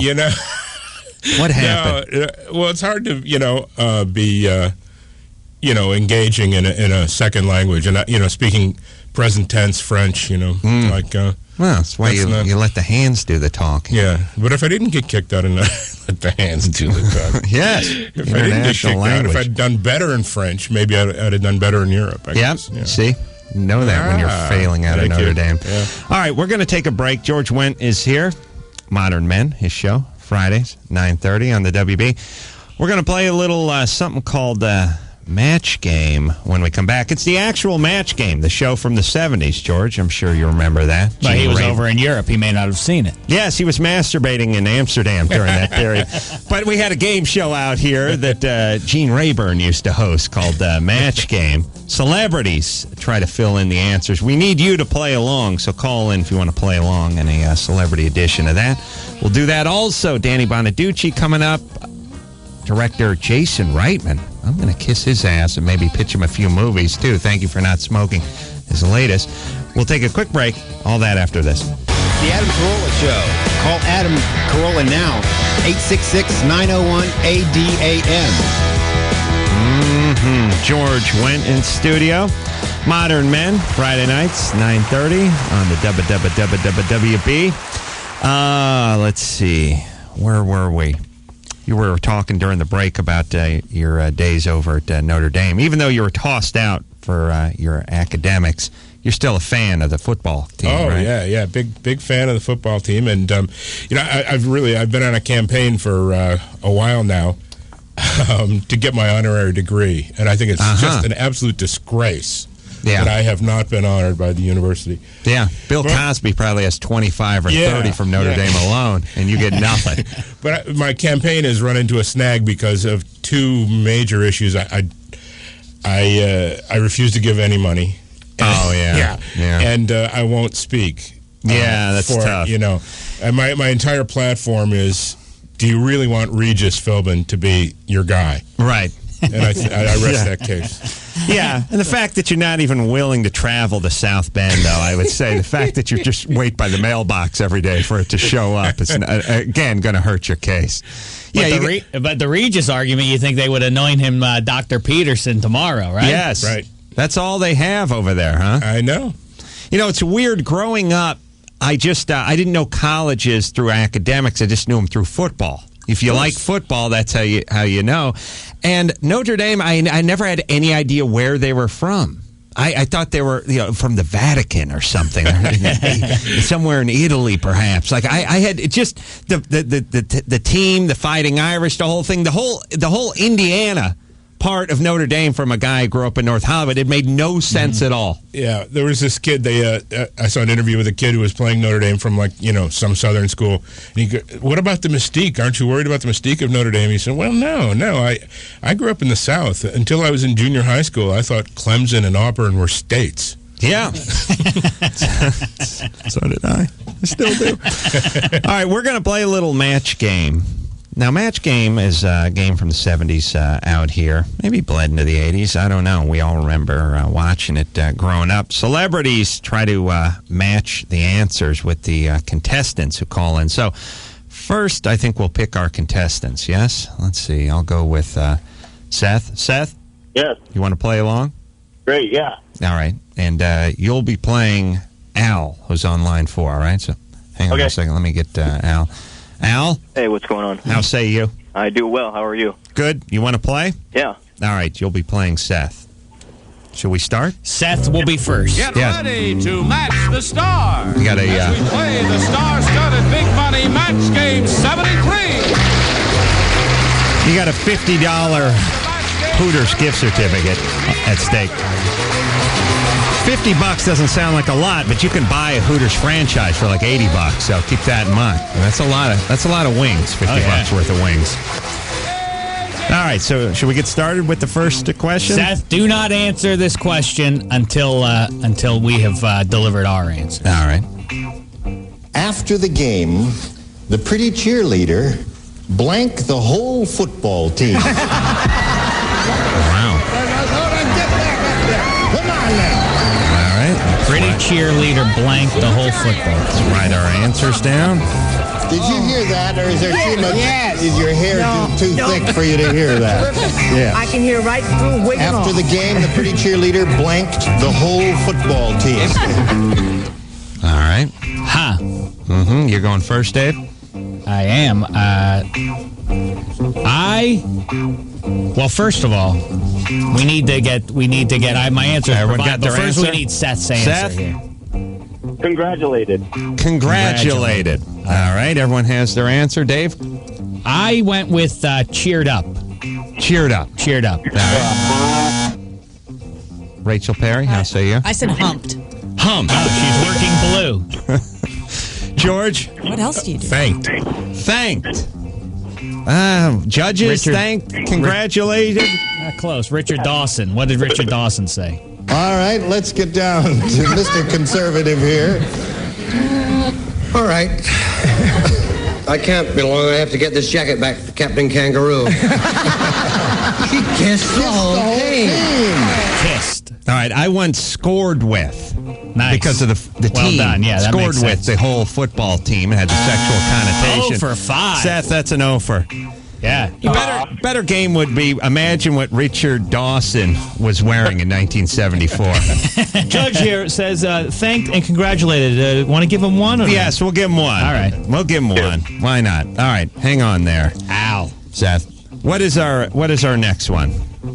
Harry says here, Harry, I'm reading right here. It says Harry, the printing is getting smaller. Helen Keller reads the Harry had to buy an extra large bed to make room for his extra large blank. We got a cackler in the audience, John. All right. Some lady out there. You better get her for one of our future shows. Everybody has Everybody their hear that? Harry has had to their buy answer. an extra large bed to make room for his extra large blank. Al, Yeah. what's the answer? I was going to say Tad, but I'll just go with woman. Woman. Interesting direction. I just tried to match what I thought would give Al the win. The most obvious one was ass. I just went with ass. All right. Rachel Perry, how say you? That's funny. I thought the most obvious one was wife. Yes. Good answer. Oh. All right. Now, I think that's close enough to give him that. That's a win, right? He needs one more now. George? Wife. Yeah. You had wife Great on there? minds think alike. Wow, that's the win. But George, let's see I'm what gonna Dawson went with. I'm going to have to see the card, by the way, just to verify, just to make sure. Wife, indeed. Yes, wife, it says, yes. Richard Dawson, how say you? Okay. She was so large she fell down and rocked herself to sleep trying to get up. So I put wife. That's it. All right. And again, I had wife written down as well. Why am I the retard? How did I not figure that one out? Nature or nurture? We all have Ask our your places parents. in life. Al, Yo, you just won yourself $50. thanks a lot, Adam. Thanks, brother. Thanks for playing the match game. And we're looking forward to seeing all of you next time, whenever that is. Who knows? But our paths will cross again. Gene Rayburn saying so long for Match Game 73. Well, it's going to have to be in hell, Gene. Because he's gone. He's long gone. All right. I want to thank George Wendt for coming in. Thank you. God love you for playing the game with us. Sure. 1 out of 2 ain't bad. Let's see. Yes, Modern Men, Fridays, 9:30 on the WWB. And Danny Bonaduce coming in here next. We'll do that after this. You're listening to the Adam Carolla Show. Call Adam now at 866-901-ADAM. Yes, Danny Bonaduce in studio. Hey, guys. A man with a motor. Yeah, nicely said. Yeah, they said, we're talking yesterday after the show, saying, what are we going to do with Bonaduce? And I said, oh, what aren't we going to do with Bonaduce? Right. He's Just a say talker. hi. Yeah, just say hi. We'll take it from there. That's right. He knows morning radio. I've done a little of it, yeah. Yeah. Now, what happened? Somebody was asking me the other day why you got tossed off, quit, or fired. I don't know, from doing local morning radio out here, Southern California. They had some minor objections to me taking just mountains of drugs. That's what I said. They took umbrage with it and fired me. Wow. Yeah. But were you able to do your job? I mean, you're a guy. Never missed a day. Never missed a day. Never was late. I'm literally late twice in 16 years. That's what I'm saying. I've argued many times that you should get your heavyweight status, that you should have a sticker on your driver's license right next to the donor sticker that says heavyweight. So when you get pulled over and blow .08 or 09, it's Bonaduce. Yeah, by the way, a point. That's breakfast. A .08 is just like a joke. That's not fair. It's a thimble. God, full of Bacardi for you. Of residuals, I constantly blow an 08. Yes, you break a sweat, .08 comes out of your forehead. That's the thing. Whereas my mom, if my mom has a cap of Chardonnay, her dress is up over her head. No, she's on the table. I know your mom. Yes. How dare you attack my mother? Yes, it's I true. didn't attack. She said fine. She gave me a table dance that time. We're over at Thirsties in Van Nuys. It was a different era. Yeah, it was a different time. It was the 80s. We're from the Valley. It's By what the people way, did. I heard you talking to Wendt. Nothing was before crabs. Oh, yeah, you're right. You're right. You were pre a bunch of diseases and you're all good. But if you're talking about backpackers in Europe, that's crabs true. is almost mandatory with those chicks. Yeah, I said pre-AIDS, and then once in a while I like to piggyback crabs in on AIDS, see if people will go with it. But By you're the right. way, he has no idea how lucky he is that he never did it with backpacking chicks. Yeah. A backpacking girl implies I don't get to shower very often. No. That's why I'm backpacking in the mountains. I know, and if you do, I don't want to get crass here, but if you do the Bush math, right? You got backpackers, you have Europeans, 1974. Oh my God, no, that's a thicket. You're talking. She's got buckwheat between her knees. You were lucky if you could. Yes, get paid her there.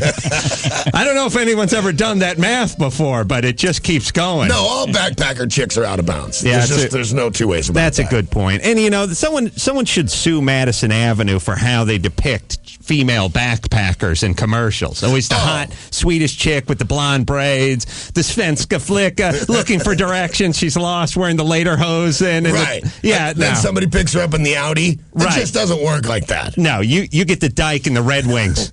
I do, actually. Yeah, just going to kill you out in there. Have sex with your lifeless corpse. Bonaduce drinking the Red Bull, by the way. Is that really necessary? No, it's not necessary.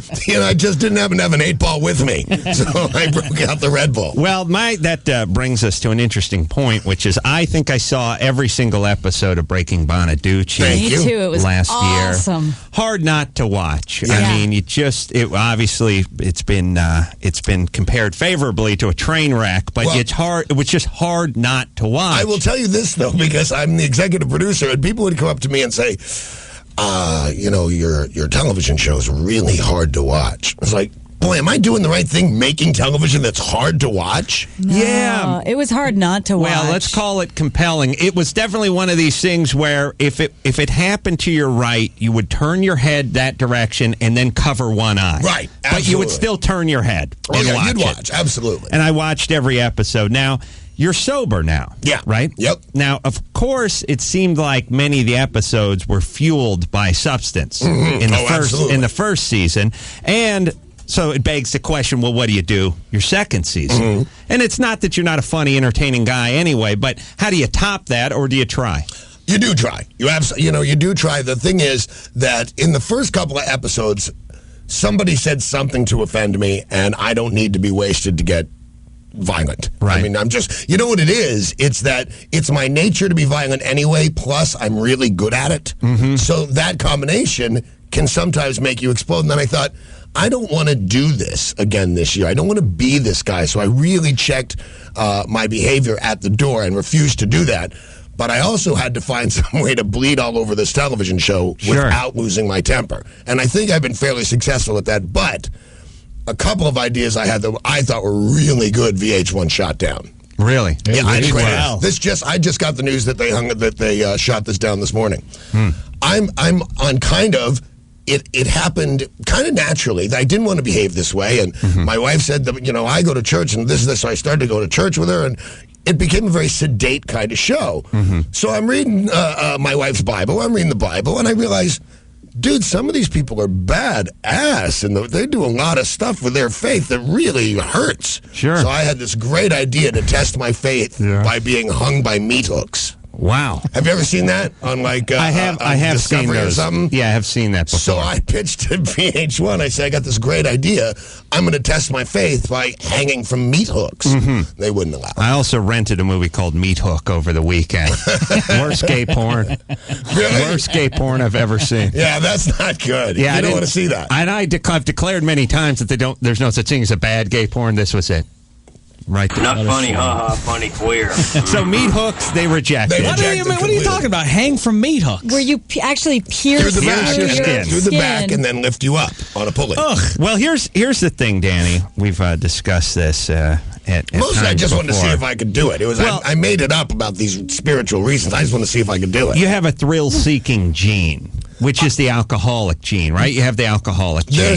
There's a difference between, because you're absolutely right, I do have a thrill-seeking gene, but I also have a can I take it gene. Right. And that's where I wanted to go with this. I just wanted to see if I could do it. And there's a sort of interesting and yet to be determined offshoot of sobriety, which is you don't do the booze anymore, but instead you do other behaviors that could actually get you killed faster than the booze. Speaking of the devil, think about I just had a steel plate put in this arm that's all full of screws. This one's got wire all through that hand. That you're exactly right. What happened was I thought, well, I'm not drunk. I guess I can ride this motorcycle as fast as it will go. Right. I was mistaken. It is interesting. And again, I worked next to Dr. Drew for many years, so I got an ass full of this stuff and an honorary degree in addiction medicine. But people get sober. Or actually, they don't get sober. They stop the booze. They stop the coke. They stop whatever. They don't actually do the program. They just stop doing whatever they're doing.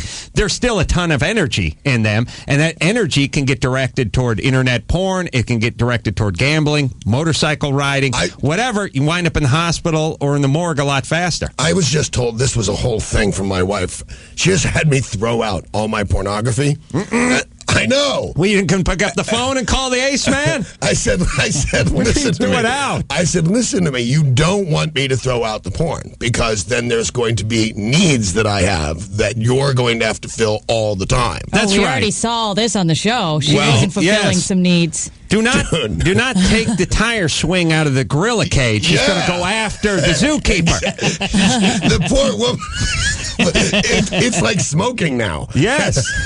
Yes. The poor woman. And the thing is, I'm being a jerk about it, too.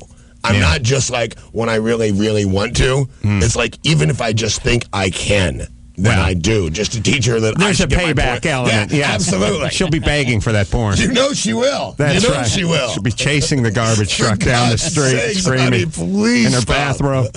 Yes. Yeah, I'd let you have all. You know what? I would get you a. I don't know if like Vermont Teddy Bear comes up with porn or anything. You would get a gift basket. If we were together, I'd give you a basket of porn every Wednesday. Do you know what I just bought her?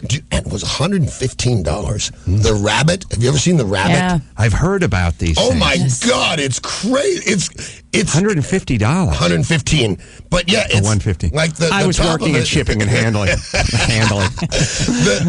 top of it looks like a man's thingamabobber. Right. The middle whole shaft is filled with giant ball bearings that spin. Mm-hmm. And then further down, there's a thing that looks like an aardvark that vibrates. Wow. Yeah, it's a whole piece of machinery. And it runs off diesel or what's it? 220. You have to pull start. Oh, it's got a pull start. It's like the lawn guy, man. Yeah.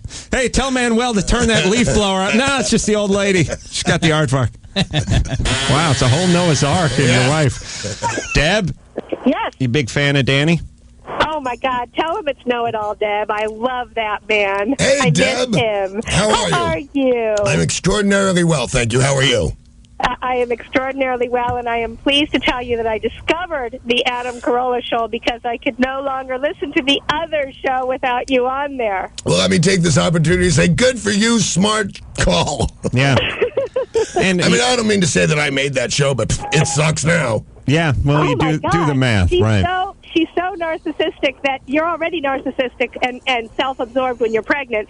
So when you put the two together, it's not even bearable. How did, well, my wife is now pregnant with twins, by the way. Congratulations, man. That's great. Thank you. Yes. I look at it as her holding two hostages, though. That's really what it is. Now it's I got to get up and get everything. Well, whoever's holding whoever hostage, the point is I'm the one who has to negotiate with everything now. Hey, Deb. Yeah, keep listening to the show, would you? Until Danny starts doing his own morning radio again, then you switch over to him. Well, Adam, just give Danny a big hug for me, okay? I already did it, but now I'm going to finish him with a reach around. Now that he knows I own the rabbit, he's like in love. That's true. With the rabbit, you don't really need much more, I suppose. Thanks, Deb. Yes. So how do you feel about the wife being pregnant with twins? Are you scared, or is it a hassle? Let me, and maybe we share some common ground here. I realize that my instincts in life are probably not the best. Right. I agree. I felt that way about marriage. I felt that way about a family. I would like to watch TiVo with my pants down and drink red wine and, live alone in a castle and shoot number 2 pencils into my cork ceiling all day and wear Kleenex boxes for shoes. I really, every time they talk about poor Howard Hughes locked up in his Vegas room, doing all this bidding from a telephone, watching hours of TV every day, having the same meal carted in. I think, that lucky son of a bitch. I know, he had it made. Collecting his urine. What a life. I don't feel sorry for this guy at all. He was a genius. So I realized, though, my instincts aren't good, and sometimes, and this is a piece of advice I'd like to give to everybody. You're good at morning radio. You're good at punching guys in the face. You're good at going fast on motorcycles, or maybe not. I'm not that good at The that. point is you're good at certain things, but your instincts might not be the greatest, and especially when it comes to intimacy. Mm-hmm. I got married, and I'm happier now. Really? Yeah. Good for you. Yes. And I think I'm going to feel the same way when the twins come. Okay, I am by far much happier now since I love being married. Yeah. But and the kids. What about the kids? The kids are they're the love of my life. They're right. fabulous. Now, did you think that before you had them? I didn't care. You didn't care, right? I don't do anything in my house. Right. I've yet to change a diaper. I think women need to sort of bring men to intimacy, and they need to sort of convert them. Yep. Otherwise, we'll be punished by our own poor instincts. This is what happened to me. I was on the radio in Chicago doing nights, and my wife called in and said, "Are you sitting down?" Which I thought was stupid. And I said, "Yeah, I'm sitting down." She goes, "I'm pregnant." And I was a little pause, and I went, "Well, congratulations." Right. And she hung up and didn't speak to me for days because I said, "Congratulations," instead of like setting off fireworks. Like, You're pregnant, lady. I'm not pregnant. Sure. And apparently that's a big deal. But I wouldn't do it. I would if it was up to me to help populate the earth, it would be a barren desert. Well, I would not do it. The earth probably would have sent you a basket, by the way, for not bringing a lot of little Bonaduces into the world. But would you do it? Would you have people living inside you? No, I would not. But I can tell you this. I would definitely have it down to about 4 or 5 months. Men would have worked this out, by the way, ladies. You guys have been at 9 months for 2 billion years. We would have had it down to a long weekend by now. Over and done with. Let's move. Let's go. Right. Let's streamline it. It's like a car. Turn of the century went 18 miles an hour. Now 218 miles an hour. I can't drink for the entire weekend. No boozing, no butts, no what? Forget it. If I can't smoke and drink, I am not having a baby. Yes, we're going. Nothing but busting, baby. We're going C-section, day 5. Yeah. Let's go. Put him in the incubator till he's in college. He's we'll be a little fine. small. It's no big deal. He'll outgrow it. A learning disability, schmurning disability. Who doesn't have one these days? I know. If you're not dyslexic, you have ADD. You know you do. Yes, little blob and little mass of cells. Come on. I hate to admit it, but I'm so with you. The blob on the left got your eye. All right, Danny Bonaduce in studio. We'll take a break. We'll do a little more with him. I told you, Brusco, we don't need to prep for this kid.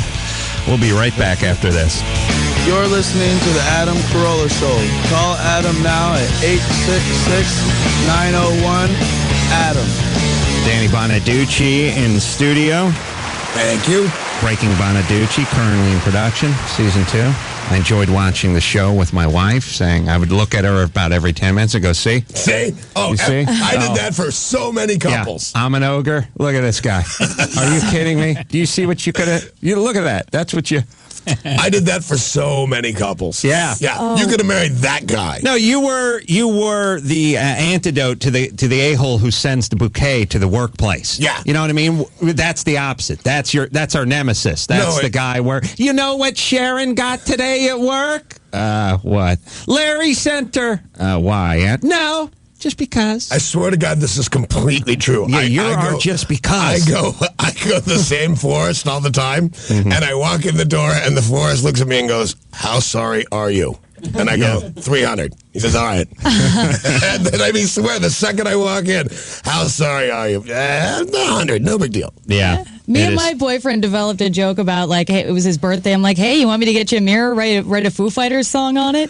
Dude, I'm still pissed about that. That was I see where her heart was in it, but man, that was a bad. She doesn't even know gift. the friggin' song. It was the stupidest gift ever. It was terrible. Now the show, because Danny and I had spoke before about this, it was originally conceived as you were going to have sort of a dinner party. It was called Rock and Roll Dinner Party.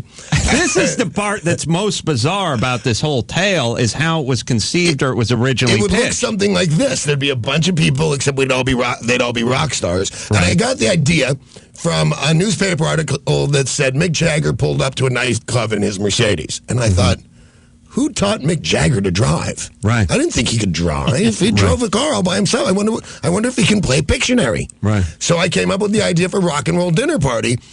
And what happened was, my wife was figuring out all these cool things too, because the dinner party was one element of the show. Right. And I said to VH1, just send the cameras, I'll be fascinating. Right. And I meant it. I thought, you send the cameras to my house, I'll just be fascinating. So the cameras come to my house, and I'm sitting there, and I'm going, oh, my God, I'm so not fascinating. What do I do? So I excused myself, and I went to this bar. And I wasn't going to get drunk. I was going to drink and figure out something fascinating to do. But drunk is what happened. Right. So I went back home, and a cameraman made some joke about me not being fascinating. And I asked him if I thought this was fascinating. Whacked him one. Yeah. And then everybody quit. And everybody just stopped the show and said, okay, we got to settle this lawsuit, and this is a big deal, and Bonaduce's a lunatic. And then apparently there was a meeting that said, this guy's crazy enough that we should film him. Wow. And that's what happened. They redid the show, forgot the dinner party, and just kept the cameras on me, and I think I delivered. That's exactly how Inside the Actors Studio began. What's his name? Punched out, I think, funny? A grip, but Lipton punched a grip out. I won the Harvard, the Hasty Pudding Man of the Year award. Oh, did you? Yeah, do you know why? Why? Because the New York Times, about a little dumpy-ass reality show, said Danny Bonaduce, for better or worse, has changed the face of television forever. Yeah. Like I said, compelling television, and again, that whole thing, watch it with your wife. Yeah. See how I can be, baby? I'm not that guy. Well, now that you aren't on the booze and drugs anymore, does life just seem like a terrible drag to you now? Must be boring. God, I feel like this is bad that I'm going to tell you this. Go. Okay. What happened? The first time I flip out, they say you have to go take a drug test right now. The first time you flip out doing the second season. 2, yeah. Right. So there's a crew in my house. There's like 10 people over. This is so bad. No, good. There's all these people over. I get up from the table, into my car with a camera crew, go to the laboratory, go in the bathroom, take the test, come back clean as a whistle. Between the time they said take one and the time I got there, I figured out how to rig it. Really? And by the way, I want to know how that works, but just talk about, these guys should get some sort of hazardous duty pay. They should. I mean, could you imagine you're going to be working on a show? What is it, #1 single? That Lisa Loeb show? No, you're with Bonaduce. Oh, Christ. Are you high? Are you kidding? I got to go watch him get effed up and punch me? By the way, it's not a completely sanitary thing, but all you have to do is have a Clorox bleach on your finger. And when you fill the specimen jar, just dip it in and you're clean. Hopefully Barry Bonds and company are listening. So you were not clean. I'm not saying that. Well, we're doing the unclean math. I'm just saying that I was a little nervous, and who knows how long stuff stays in your system. We may have eaten a muffin with poppy seeds or something. Exactly, and gotten a false positive for heroin. Don't think I didn't really think about that. Well, now the last time I saw you was about 4 or 5 months ago, and you were clean. Yeah. Which is, I'm going to just do the sobriety math here, which is before you started taping the second season. So sometime between now and then, and you're sober now. No, between now and then. Because here's what happened. I went to I had this terrible accident on the bike and took all sorts of prescription drugs that I was allowed to take, and I took them appropriately. But when you go and you take a drug test and it comes back that you've got all these things, and you go, well, here's my prescription for this, and I broke it just sounded like crap. I just didn't want to take a chance. So then, on my own, with no crew, I went and took one, and it turned out I was clean. All right. Yeah. With the bleach finger. No, the bleach finger was for the crew. Oh, I see. Right. Right after that, I went because I really need to know how long these things stayed. Because the accident was months ago. I just didn't really know how long because I had never taken those kind of drugs before. Let me ask you a question that may have no answer. But do you believe you're a student of the mind, as am I? Yeah. Do you believe that there's a point where you could do something, maybe not volitionally, but subconsciously, to hurt yourself, to injure yourself in order to get the pain medication from the doctor? No, because I can just go get medication anytime I want, anywhere I want. But that would be a conscious admittance I see what you're saying. I'm going to get high. I'm going to go score drugs. I'm going to go score drugs. This is a way to remain sober, sort of technically, and feed yourself just a little bit. I don't know, but I do know people who do that. You know who does that allegedly, but I've read it 100 times? Adam Rich. Oh, really? He can dislocate his shoulder. From 8 is enough? Yeah. And he would go up to emergency rooms, dislocate his shoulder, and go in and get Vicodin. Wow. But do you mean subconsciously, right? Would I do something? Subconsciously go and get into a motorcycle accident so that... Yes. The problem is doctors are real serious about Schedule 3 controlled substances. So you'd have to go show a serious wound. You can't go, hey, I fell down and bruised my arm. I don't. I mean on a level that you're not aware of. You know? I think it's possible. I could see if it got to the point where I wanted them that bad, yet was trying to control my sobriety, wanted to be able to look at my wife. You know, by the way, I have drug tests at home. Oh, you do? All over the house, absolutely. Because the fact that I'm telling the truth does not mean I should be trusted. Right. I've lied to my wife for 15 years. Every day I lied to my wife for 15 years. So now I'm really sober, but I do something weird. I demand to take a drug test right then and there because I will not, I'm not going to have that hanging over my head in decision-making process. I originally tried to beat our pregnancy test with the twins with a little bleach on my pinky, but said I had 120 Asian kids is how it came out. And my wife immediately got suspicious. It's bad when the kids smell like Clorox. Amy? It just shows they're clean. Yeah. Amy? Hey, good morning. What's happening? Good morning, Amy.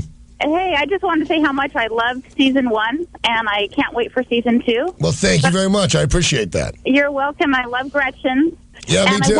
I wanted to know if you guys are still seeing your therapist. Actually, we are. Not only are we seeing our therapist on a regular basis, but if you would like to meet Gretchen, again, I'm so glad I can remember to get this plug in. My wife is playing tonight with her band, the Mudflaps, at the Hard Rock Cafe at the Beverly Center. So you can go down there tonight. I'll be down there, and the problem is, if you remember season 1, yes, I punched the lead singer of that band in the face. Yeah, he was. He made some comment during rehearsal or something. No, what happened? This guy, my wife has a bad back, and one of the band members was massaging it. Oh, that's and right. They took a picture with a camera phone and emailed it to me, thinking it was funny. Yeah. So and I didn't punch him. I smacked him. I hit him open. I remember that. It was very uncomfortable. And speaking of your shrink. That poor bastard. I would have had you in a shark cage. I would have. I would have handled you like Hannibal Lecter. Well, I would have had you brought in on a refrigerator dolly. That poor guy seemed a little queer to me. But I was. But the other thing that seemed queer about it is he was just sitting there while you were screaming at him hi the whole time. Right. I mean. That guy had huevos. Yeah, he did. But the last time I had a real issue with him, like on the first couple of episodes of this season, and I got up and he said, I want you to respect my personal boundaries. And I'm doing the growling thing that I do, and I got right in his face. I said, you want boundaries? Take them from me, tough guy. That's why the shark cage. Please enter the cage. So then we had this whole thing about personal safety, or he's quitting the show, and then VH1 says if he quits the show of your violence, then we're going to cancel the show. Yeah. So I had to respect his personal. I get the impression watching you, listening to you talk about the first season, you seem to delight in your madness. Yeah. True? Yeah. You love it. But no one's happier to have mental trouble. You know what I think of myself? I think of myself as Van Gogh if he was funny. Yes. You know what I mean? There's more, because I'm a lunatic, there's more to me than just some funny guy on the radio. And last time we spoke, you said you had not seen any of the episodes from season 1. Well, now I've seen, there's one episode where my wife has these strippers over, which I did not appreciate. Right. I actually said the line that I like best is, if I get to that hotel and there's some guy wearing less than a turtleneck, I'm killing somebody. Yeah, I remember that. I love that. Your buddy's trying to talk you out of it. My buddy goes, where am I going? I go, jail if I'm any guess. There's nothing worse than you in the back of a limo getting juiced up and heading to the T-bar, and one of your buddies wants to turn the thing around and go bust up the bachelorette party. Did you see me jump? I jumped in that car at like 20, and then got in the car with some stranger in some Mustang and took off. It rocked. Breaking Bonaduce's the best show on television. Well, so says the New York Times. Yep. So says the Hasty Puddings Award. Damn right. Yes. And so says Bonaduce. And so says Bonaduce. Well, you should quote yourself in the next trade papers. All right, I want to thank Danny Bonaduce for coming in, breaking Bonaduce. Tucci, name of the show. Now, when is it? Is it coming out over the summer? Over the Second summer, season? yeah. Absolutely. Well, we'll look forward to that. Dude, and thank you so much for having me, and I really appreciate it. I'm a big My fan pleasure. of yours. And see Gretchen tonight over at the Hard Rock? Yeah, thank you. At the Beverly Center. Thank you very much. I'm trying to get you laid, buddy. We'll be back after this. Okay. Angie's got a problem with booze, like in Vegas when she showed me her coos. She's got a nice rack. When drunk, she'll grab your sack. And now her husband's singing the Trampy Lush Wife blues. Wow, Trampy Lush Wife. Bruska's a guy we can't stand. His bitching is getting out of hand. He eats like a pig. His jokes we don't dig. Thank God he's about to be canned. Wow. I think that's it. Your hairline's becoming recessive. Your jokes about birds are excessive. Stop making me cry. I hope your fish die. You're acting real passive-aggressive. One of my favorites, Rachel Perry. Thank you. I actually preferred one of my original Damashek ones from actual St. Patrick's Day. Well, I've heard what you've had to offer, and to me, that was your strongest offering yesterday. All right. I'll defer to you in that department. Yeah. Do not look this gift horse in the mouth. We were doing limericks. We have been doing limericks. I have a sack here. I reach into the sack. I pull out a name. Thanks, Brian. I pull out a name, and then we all work on limericks during the commercial break. We have 6-7 minutes or so, and then we put the pens down. We go around the room in no particular order, and we see who did the best job on who. Now, so far, we did producer Angie. I think we've done Dave Damashek. Did we do Bruska? Yep. Yeah. So all those names have been removed from the sack. That's correct. All right. I'm going to pull the next name out. We cannot start working on them yet, but what you do with your mind, well, I can't stop that. So here we go. Let's see. Phone screener Brian. Great. Oh. Phone screener Brian. We got a lot to work with there, everybody. What rhymes with bald? Bald, I would guess a limited sex life. $8, $9 an hour. What do you I meant to ask you about that. Yeah. We need a raise up to about 9 or 10 if you get a chance. All right, just as long as we don't get to double digits with you. Phone screener Brian is in studio because we got a punching bag machine from Hooters, and this thing is no toy. This is $6,000 worth of arcade game. They were generous enough to give it to us. We're trying to get Danny to whack the thing, but the guy had rebar in both arms, and we didn't want him to puncture the back. So this basically looks like a slightly oversized speed bag, about the size of Bruska's lesbian head. He's not in the room, so I can speak freely. It's on a little bit of a stick that comes down about 18 inches, and you whack it, and then there's a digital thing that tells you how many pounds of pressure you hit the thing with. Now, so far, Bruska did 482.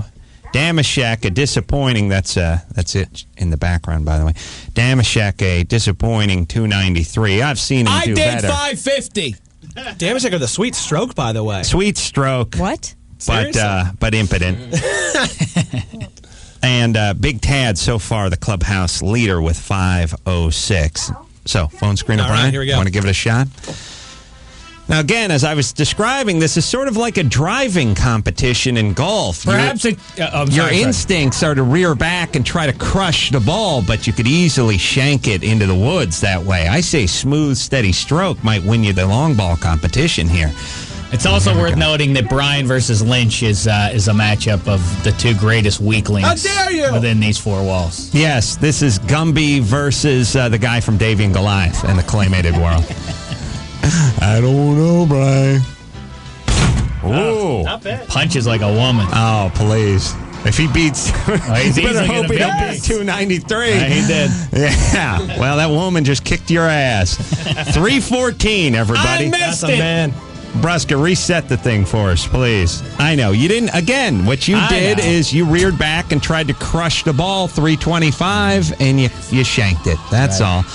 Now it is time for Lynch. Mike Lynch, everybody. I'm going to write that down. All right. He crushed it. That's a good shot. Pretty good, yeah. Brian, what did you get, by the way? Wow. 314? 314. Wow. 314, 492. Lynch. For Lynch. Was that better than me? Nah, you got 482. Yeah. I'm gonna The rage of a sissy. Lynch is going to kill you. Unbelievable. A lot of childhood beatings coming out in anger. Wow, that was nice. That's like when Peter Brady knocked out the bully who was pushing around Cindy. Remember that one? That's right.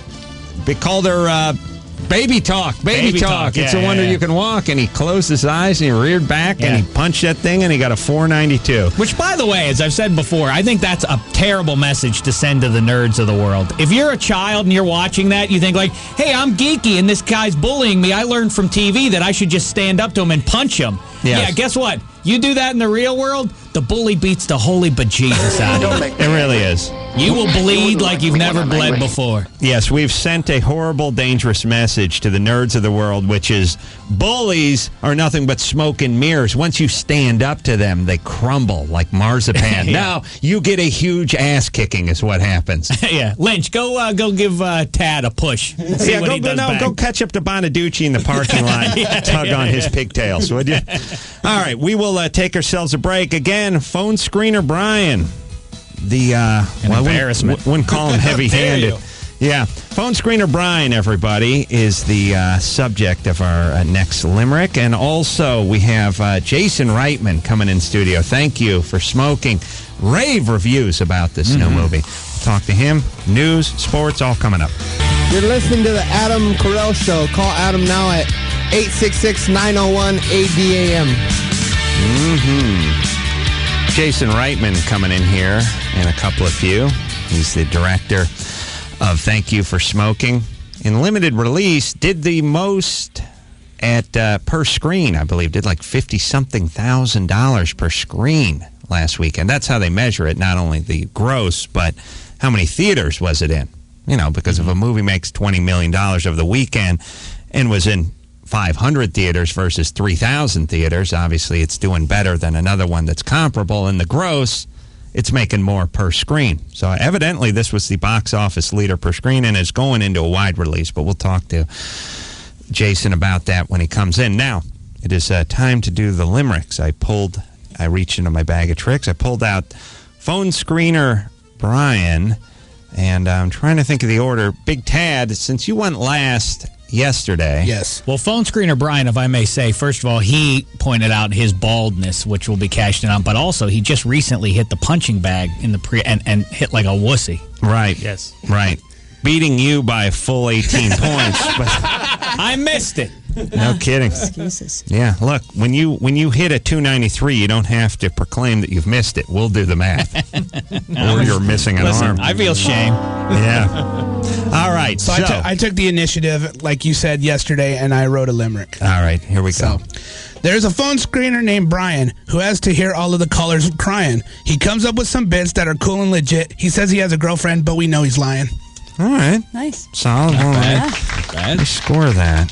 Now, do we do the retard curve, or do I just grade him like everyone else? Come on. Retard. All right. It's the Special Olympics. An 11. Special limericks. Special limerick. on. All right, Tad, that was a nice effort. Thank you. All right. Who's next? I'll go. Why not? Bruska. All right. Phone screener Brian is a huge nerd. His penis is smaller than a bird. Punches like a sissy, acts like a missy, and his breath always smells like a turd. Word. Wow. Ouch. He tacked a caboose onto that one. It's like getting the extra olive in the martini. Didn't expect it, but what a delight. And might I point out, that's the first time Bruska's made a limerick that actually is a limerick. I was going with the, in the past, not rhyming in the last line as a joke. That would be the joke, but I kept getting 4s and 5s in my score. Right. So I figured I might as well And make there was real no limerics. toe in there, too. And I got away from the toe. I've given you quite a considerable raise in the score department from your previous 4s and 5s. Also, now my only beef is the penis size to a bird, but it really would be to a bird's. You know what I'm saying? But I think we did the math. Yeah. Okay. Well, I don't know. I haven't seen his penis. I was just trying to keep only it with you nerd would know. bird. Well, I got to tell you, yeah. I lost a half a point. That's good. You did a good job. Rachel, how say you? I don't know. I got an interesting image of Brian's penis. That's all. All right. From that. Close your eyes and deliver the goods. Oh, so, wait. You want my limerick? Yeah. Oh, okay. Brian is our phone screener. His head looks like a wiener. But don't get me wrong, even though he looks like a dong, he has a pleasant demeanor. Okay. So it ended on a sort of nice note. Yeah. I believe that was an ally limerick, not a war. Not a battle limerick. Right, and perhaps when it's time and I draw your name out of the sack, and Brian's going to give you a limerick back to you. He'll remember your kindness. What can I say bad about Brian? I like him. He's a nice. Diabolical. I mean, you can't say anything. He's good people. Yeah, he's a sweet guy. He's a loser. Mike, how say you? Yep.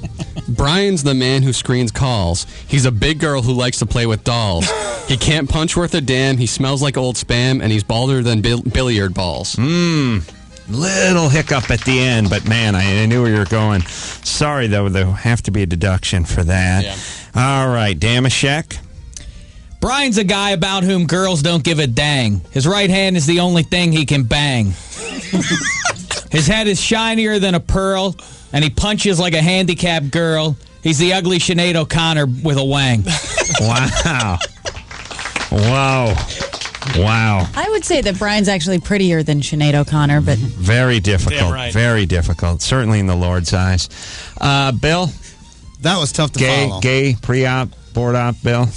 But here we go. Yes. Phone screener Brian is the show's know-it-all. He's weaselly and creepy and skinny and bald. He may look like he's 50, playing craps, looking shifty, and he's the one who hangs up on all of you when you call. that was good. Yeah. I like that. That was solid, too. Wow. It's really tough. And evidently people are getting good at this game because everyone has stepped it up quite a bit. We only have 5 minutes to do these. Where's I yours, understand. Adam? Jamie, I got to read these commercial breaks in the middle of these things. You know, I have work to do. Jamie? Yeah? You have a limerick? Wait, is this I Bishop's do. girlfriend? This is his girlfriend. Oh, really? You don't have a girlfriend. No, I'm real, I promise. She lives out of town. All right. All right. Okay. Now, wait a minute. You guys, you have sex with him? Yeah. Wow. Yeah, I do. Wow. You are precious. Wow. I tell you what, I'm going to put you in my prayers tonight. I like when people get to come in. It's unclear when you leave, too. Well, I'll put you in my prayers tonight, but what about Wednesday? You be out by then, or do I have to just sort of keep you? And if I keep collecting everyone eventually, is it going to get too crowded? 4 or 5 hours before I go to bed, I got to start kneeling? All right, you're in my prayers tonight. Go ahead, Jamie. Go ahead with the limerick? Sure. Okay. There once was a famous call screener. I could tell you some stories about his wiener. He's skinny and white and might lose a fight, but I've never met anyone keener. Wow. Thanks, Jamie. Beautiful. So do you really exist? I really do exist. All right. And where do you live? Are you in town? No, I'm in Phoenix right now. I'm coming out to visit this weekend, though. You're coming out? Yeah, to LA. Why? Because you heard he was coming out to Phoenix? That's how she does it. Acts confused at the airport every time. Did we get our signals? Well, next shoot, year. I missed him again. I'll see you 2 years from now then. Right. All right. And you'll be coming out to stay with him? Yes, this All right. weekend. All right. And what do you do over there in Phoenix? I do a whole lot of nothing, actually. Mm-hmm. Yeah. And what do you think about Brian? You think there's a marriage in the future? I don't know. That's difficult to say right now. Mm-hmm. You want to wait till he gets up to $9 an hour before you put your hooks into him? Yeah. He's overqualified. There's no doubt about that. That's certainly true. He's certainly intelligent. He contributes a ton to the show. He really should be doing more. I agree completely. It's too bad I'm going to have to hold him down. All right, Jamie. Well, you guys have a good time. Thanks. All right. That was sweet. Couple more quick ones. Paul? Hey, this is Paul from Phoenix. I couldn't get through yesterday for damage checks, but I've got one for Brian. All right.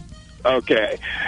Let me tell you about a phone screener named Brian. At his job, he ain't really trying. But what does it take? He could be a total flake. I could do that job while frying. Frying like taking drugs. Yeah. All right. Yeah. Solid. Next time do you want to hear damage checks from yesterday, too? I'd rather Sure, not. Come on. Sure. Anyone Hey, who by the way, pronounces Mo your name Damashek wrote one too and could not get through either. My mother. She did. There's a It's producer true. named Dave Damashek. He's a physical and mental wreck. He's fat here and there. He's losing his hair. And to Rachel, he's a pain in the neck. Nice. I like that. My wife gave me her limerick about me when I got home yesterday. I'd love to hear it. Actually, well, the only thing wrong with it is she worked the word complain in 3 times. Literally. Well, that's probably the amount of complaining that you do. Yeah, I know. I know, and certainly in her ear. And I sat down on the sofa, and she said, "You want to hear my no?" By the way, I've learned just say yes because I hear do you want to hear my version of fill in the blank? I always say no, and then the next thing out of whoever's mouth is that. It's nice also that you say she's exhausted all the time and can't really do anything, but it was good that she could muster the strength to put you down. Can't hop in the SUV and head down the hill to pick up the Chinese takeout on a Friday night, but can pen limericks until the cows come home. The old man's off making the bacon. That's right. Hank? Hello. You have a limerick? Yes, I do. Let's hear it. Droopy dog again. What did he call me? I think he called you droopy dog. That makes me mad. Go ahead, Droopy. There was. Now I'm a little bit upset. That's all right. I have him more. That makes me mad. I have him more as the neighbor from Beavis and Butthead. But go ahead. That's good. There once was a phone screener, Brian, who could screen a damn phone without trying. There's not much to say except he's bald and he's gay, but he's nondescript also, no lying. All right. I like the ball in the gay part. Thank you. Definitely not gay, by the way. I think we established Thank you, Droopy Dog. All right, now it is time for the awards to be given. Well, I'll just use the staff here. Tad, nice effort, buddy. Thank you. You bounced back quite nicely from yesterday, but I'm not grading on a curve. I'm being honest with you. It's cool. I'm just proud of myself that I made one up finally.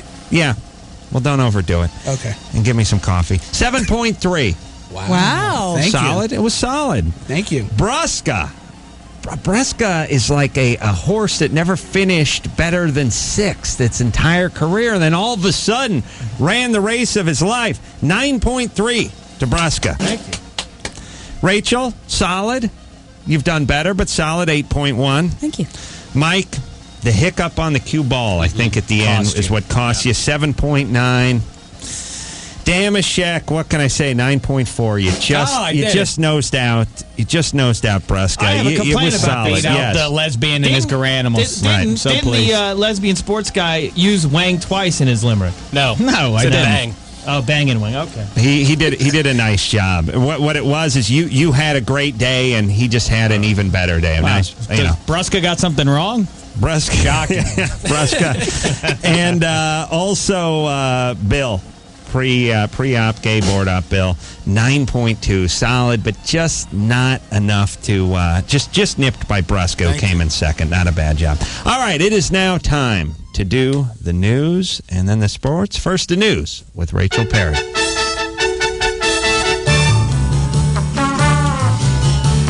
The wife of a Tennessee minister found shot to death in his parsonage is now a suspect in his death. A woman who went missing when she was 14 has been found after 10 years. Mm-hmm. And Zacharias Moussawi's roommate testified in his trial this week. We got a hold of the tape of the testimony. It was being aired in the courtroom via a videotape, a taped. So this is his old roommate. Yes, and we have the tape. So if you want to hear some of that, yeah, let's hear that. My name is Hussein Al-Atas. I was a roommate with Moussawi in Oklahoma University in 2001. Go Sooners. he was a rude man and an undesirable roommate. He tried to recruit me for jihad in Chechnya.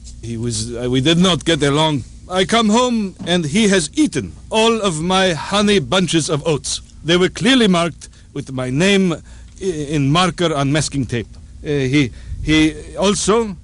still has my copy of Frampton Comes Alive. That is my favorite album. He has taken it. Bad roommate. I mean, bad. I mean, his roommate was a bad guy, but I would argue maybe a worse roommate. Is that it? Or is there any more? He leaves his keys in the door, uses his fingers in my peanut butter, and my towel smells of ass. One time I spill one drop of Sunny D on his prayer rug, he goes ballistic. He declares a fatwa on my gopher snake. Wow. That Moussawi's a real jerk.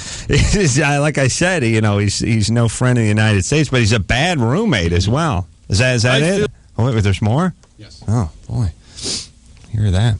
I filled the fridge with St. Pauli girl, and he puts in Pabst Blue Ribbon. Oh. He should spend less time thinking about jihad and more time thinking about sink full of dish. Yeah, I had one of those guys. Is beat off stain on my futon. Oh, no, that's you know, we've all had those roommates. That's one thing. They're plotting to take down the World Trade Center, but you bring home the Anchor Steam or the Heineken or the St. Pauli girl, and this guy's dropping off the Lucky Logger and getting into your prime stuff. Creep. Yeah, all over your futon.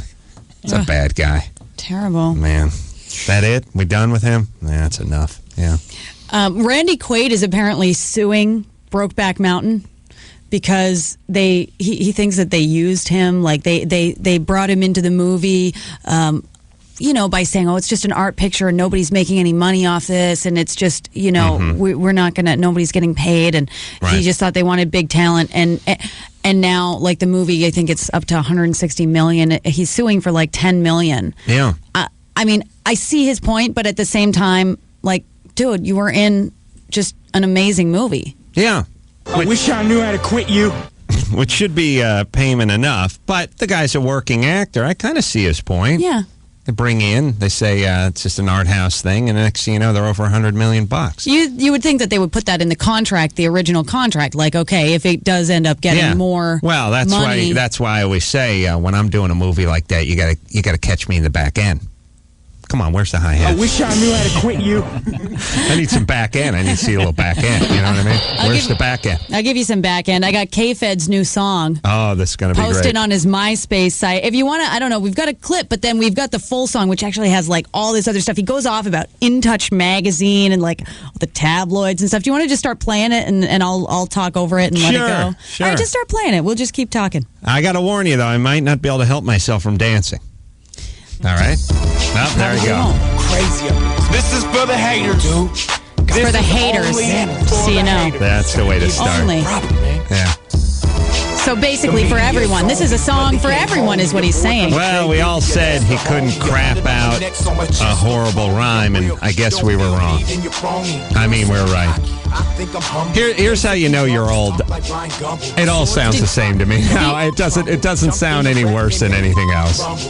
He just rhymed something with Bryant Gumbel, in case you missed that. Maybe we'll get him in the limerick competition next. Ooh, I wonder if we could get him. Turn his considerable talents toward Brusca. See if he can rhyme fat lesbian. Wow. Yeah. Well, that's it. It's a very original premise for a rap song. He's going to straighten out all the haters out there. Folks that took shots at him through the tabloids and the people that were talking trash. Now this is his turn. Listen up. Yeah. Awesome. I feel sorry for the poor black folk after pretend like they're in his posse and going along with it and digging the new beats. He must. Yeah. You magazine mother too can all kiss a Us Weekly, I'll shout every one of you bitches out. All you fake. I love my kids, mother. All right. I love my wife too. You know what you can do? Grab your socks. I don't know what sort of an insult grab your socks is supposed to be, but he means it. This is why he means it. This is why you can't put a recording studio inside your house, because you just get high and you get in your bathrobe and your mucklucks and you stumble over at 4 a.m. and you lay stuff down baked out of your mind, and then you announce this is the greatest stuff ever because the 3 guys that are with you laying it down are just as effed up as you are. You have to go somewhere to a recording studio. You have to book it. You have to pay for it. And you have to do it during daylight hours. Mm-hmm. Otherwise, you'll just keep cramping this stuff out. And the fact that he has no discernible talent isn't helping anything either. That could be a hindrance, yes. That can hold you. That can slow you down. I think our next task should try to be to make a song that is better. Any one of us could probably make a song that was better than K-Fed. I could squeeze real hard and probably pop something out just about now. I'll get you a drum machine. You can sit at home with it on the weekend. I'll give you a clue. It's going to smell like pinto beans and Pepsi, but it'll be better. And quickly, just want to talk about the new movies coming out this weekend. Inside Man, that's with Denzel, Clive Owen, and Jodie Foster. Then there's Stay Alive, a little horror movie coming out. And, of course, Larry the Cable Guy, Health Inspector. And I just want to keep you on watch. New info about Snakes on a Plane. They're reshooting for 5 days because usually it's happens when a movie's bad. No, this one, they're so excited about it now. I saw a blurb on that on like Entertainment Tonight or something last night. This is the movie that we're championing now, yes. And I've decided that, and we are going to be all over it, talking about it every day. We're on Snakes on a Plane watch day 2. The movie comes out August 18th. Apparently, they're reshooting to change it from a PG-13 rating to an R rating. Yeah, they want to move it up to an R. Yeah. Is that translate into more bucks at the box office? I don't know, but maybe now Samuel L. will be calling curse words out at Snakes. That's all we can hope for. Yes. I'm Rachel Perry. That's the news for now. It's time for Dave Damashek's number 1 sports. Number 1 sports. Do it, Dave. What a night of college hoops it was last night. UCLA made one of the biggest comebacks in NCAA history. Down 17 at one point to Gonzaga. They scored the last 9 points to pull it out. Very exciting. They did it on this play. And a steal! Foul ball! Inside! The freshman up! Oh, and they go in front! Rivio! Last chance to dance! Unbelievable! Oh, what a game! I thought the national broadcaster is supposed to be more objective than that. No, but very exciting. It was a great game. Of course, devastated. Adam Morrison, Gonzaga's superstar with the goofy mustache, spoke in solemn words after the game. And that's the way the game works. So if you don't execute down the stretch, pay for it. And we just had a few missteps. You got to take your hat off to UCLA. However, his little mustache was able to see the silver lining in this whole thing. Mm-hmm. And here were his words after the game. Who gives a crap about March Madness? We're going to the NBA. Gonna make that dollar bills, y'all. Word. Look out, ladies. Here we come. So the mustache is looking forward. Wow. Not back. Maybe Adam should take a page from the mustache. Texas knocked off West Virginia with a last-second 3. LSU upset number 1 seed Duke, and the Memphis Tigers whipped Bradley. 4 more games tonight, best of which ought to be Boston College and 1 seed Villanova. Plus, you've got Washington and UConn, Florida and Georgetown, and as I mentioned earlier, maybe the worst matchup in Sweet 16 history, Wichita State and George Mason. I think 4 or 5 people around the country should be tuned in to watch this one. Our nation's group of pro basketball players played some games last night. Big news for Phoenix Suns. Amari Stoudemire, their dynamite forward, played his first game of the season. He scored 20 in the whipping of Portland. Meantime, the Clips lost in Memphis. Barry Bonds, you remember him? He's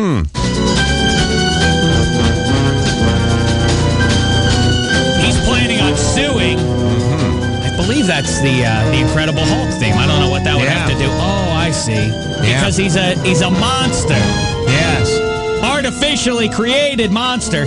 They're planning on suing the authors of that book, Game of Shadows, that alleges that he was jealous of Mark McGuire, which led him to doing the juice. He was pursued by a newspaper guy, too. It was a writer who pursued David Banner, by the way. So many parallels. The links, yes. It's just in town long enough to get a gig, never long enough for love.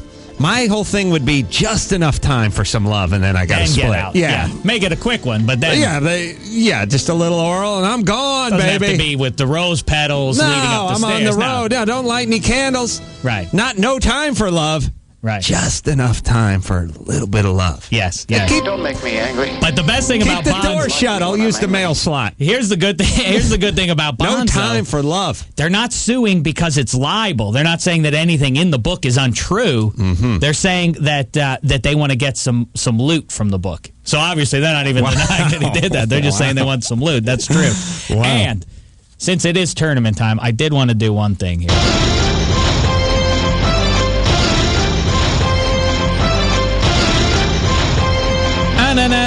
I want to give you my names that I consider to be the finest in the tournament this season. The best names, not the best players, mind you. Just the names I enjoy the best. Of course, it's easy to predict. I would say George Washington's Pops Mensah Bonsu. Pops Mensah Bonsu. Who wouldn't pick that one out? That's a gimme. He's a guy who sings at a pizza parlor. Yeah. Plays that upright piano, and throws the dough, and throws the lyrics. And you've got another easy one. Duke has Lee Melchione. I like that one a lot. Indiana University, my alma mater, Marco Killingsworth. What a great name. Wow. Oh, you couldn't do better than that, unless maybe you change Marco to Victor. Yeah. Victor Killingsworth. Yeah, once he got loose, there'd have to guy named like Justiceburg would have to take him down or something. If they haven't, if the people writing the script for the next 007 picture haven't figured out the name for the bad guy yet, go with Victor Killingsworth. Yeah. I also like Wisconsin, Milwaukee's Mark Pankratz. Sounds like something you'd get at a local breakfast place, right? Give me the Pankratz. It's their own special creation, you know? It also sounds like something you might pick up abroad, too. What happened? I was walking around barefoot. May have stepped in a little fecal matter and got the Pankratz. It's all right. I'm on antibiotics. Also like Kentucky's Rajon Rondo. That's a good one. South Alabama has Leandro Buboltz. Wow. And my favorite one, the award winner, best name in the NCAA tournament, from UAB, Wen Makubu. Wow. Wen Makubu. Good for you, sir. I don't know how good you are at basketball, but you can't do better than that name. I feel sorry for the brothers on the team, that have to deal with all these guys from Chechnya flowing into the college now, having to call everyone cuz because they can't do bachabuchu and all this crap. What a nightmare. Wen Makubu, huh? Makubu! Dave Damashek's #1 sport. Oh, what if Cheechoo and Makubu got together and crapped out a kid? It's too much for my mind to even comprehend. Well, not me. We will take ourselves a little break. Jason Reitman is coming into studio. Thank You for Smoking, name of his movie. I've been to his house. That's a little $70 million shack up north. We'll talk to him about that. Also, I still got to punching the Hooters punch machine. Much, much more to get to, all after this. Ever hear this one before, Jason? If I ever had any fears about getting out of my father's shadow, you've really helped me with that. Thank you. Well, you could do a lot worse than Ivan Reitman. Jason Reitman in studio. Thank You for Smoking. Rave reviews all around the country, and even though it was only in 5 cities? It was actually only in 3 cities and 5 theaters. 5 theaters. Oh, so like a couple out here in L.A., and we'll New do York the math. and D.C. Right. Again, did the best per screen average, right? Last weekend? Yeah, it's actually top 50 of all time. Wow. Yeah, we blew the doors off. Wow. Is Papa proud, or do you think maybe he's a little jealous? He's over the moon. Evolution didn't do so good, He has nothing to be jealous about. Yeah. He can be jealous in his $75 million mansion up in Montecito. Oh, did it just go up to $5 million in value in the last 5 minutes? I told him 70 during the commercial, but I added on 5. I'm sure it goes up a few million every 10 or 15 minutes. Jesus Christ. Did you grow up in that place? No, I didn't. I grew up in Where did you grow up? I grew up in Beverly Hills. Oh, poor dear. Yeah, it was a fairly normal home compared to that house. Yeah. Let me just do a little explaining, because I went there with Kimmel a few times about 5 years ago. The offices, your dad's offices, are above the house, his house, your house. By the way, if my dad owned that house, I would kill him. I would move in immediately. I grew up on the same street as the Menendez brothers. Oh, really? Yeah, they were literally up the block from me. Wow. Yeah, that's what I would do. I would go Menendai on his ass and move right into that place. It has an amphitheater, everybody. Now, of course, it has a theater, but it has an outdoor amphitheater, does it not? Yeah, he didn't build that, though. I don't think that was part of his agenda. Yes, but you could do Shakespeare there. Yeah, if you needed into that kind of thing. There's a lake in the middle. How many acres? Come on. 35? 12. That's it? Yeah, sorry to disappoint. Wow. You need a golf cart to get to the golf carts. That's how big it is. That's how big it is. Actually, a golf cart needs to go to the golf cart corral. Yeah, and then the second house, which is the office, which is up the hill, was the old Shah of Iran's sister's place or something. Help me with this, with the gold toilets, please. Yeah, I believe it was the Shah of Iran's daughter's house. Yeah. done up circa 1979. Yeah, I was actually disappointed when they retrofitted that place because I love. Did they? I didn't see it. When did they do it? Oh, as soon as they bought it, there used to be fully mirrored rooms and crazy gold tiled bathrooms. Yeah, I gotta say what you will about that part of the world, but impeccable taste. Putting pubes on statues, impeccable. Great taste. Understated, one might say. Yeah, some cramping into a golden, diamond-encrusted, clam-shaped toilet. Perfect. Impeccable in the taste department. Put the mirrors on the ceilings. Get the gold leaf going everywhere. Weird that they share that. They share their interior decorating sense with the hip hop gang. It is weird. Well, I think certain cultures want to let you know if they have money, and then there are other folks that want to live it down a little bit. You see what I mean? If you're a Reitman, you live it down. You go get yourself some cargo pants at Old Navy and you keep it real. But if you're the sister of the Shah of Iran, you take the rolls, you dip it in gold, and there you have it. I don't think my father wears cargo pants. Oh, really? No, I'm not sure the day you met him, but yeah. I don't remember much of the man other than him yelling at me and Jimmy in his office constantly. Oh, that's not true. My He's father's a wicked, very wicked nice. man. Well, nice to you. Well, you're the young true. prodigy. We're just the F-ups from the valley. Well, then, Ace, you must be thrilled because Jason has made a picture superior to his old man's, yes? I think so. I haven't even seen the movie. What are you talking about? Well, listen, I saw Evolution. It's got to be better than that. I'm sorry. I'm sorry, Ivan, if you're listening. Oh, that's right. He may be listening. He's made some of the greatest comedies of all time. I know, You he's keep a on bringing up legend. Evolution. He made He's a Animal House, legend. Stripes, Ghostbusters. I mean, yeah. Come on. Yeah. Well, if he were sitting here, we would be bad-mouthing you. Yeah. There's no doubt I about see. it. That's very ballsy of you. So what was it like? I guess everything just seems normal, whatever hand you get dealt. But, I mean, your dad, how old? Well, let's see. You're not very old. You're in your early 20s, right? I'm 28. 28. Wow. All right. And, but no mileage on him. Look at him. Where were you again, Ace, he's at never 28? been in the What sun. were you doing? At 28, I was living in La Crescenta.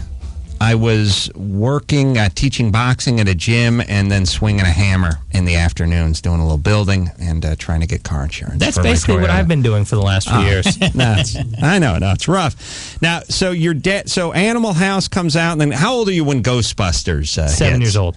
And so it must be a magical fairy tale for you. I didn't really, the big difference was on Halloween, a few of my friends and I all dressed up as Ghostbusters, only I had a real Ghostbuster gun. It actually worked. Yeah. So how did we'll leave you alone with Pops? No. This is fun. I'm enjoying myself. Clearly. Let's focus on thank you for smoking. This is an achievement. Like I said, I've not seen it. I've just heard praise from everybody I trust who has seen it, and I intend on seeing it this weekend. Little controversy. Wasn't there some Katie Holmes sex scene that they say was cut out of Sundance or something like that?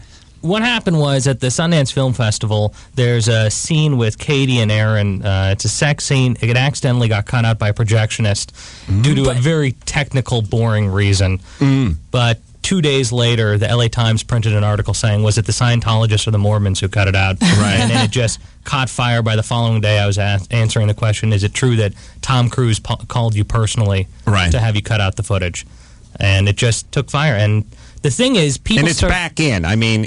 It never was out. Yeah, it was back in the same week, but what happened was in that week, a lot of journalists started writing about how steamy this sex scene was. When in reality, it's very tame. They start talking about Katie Holmes being nude in it, and that it went on for minutes and is very steamy.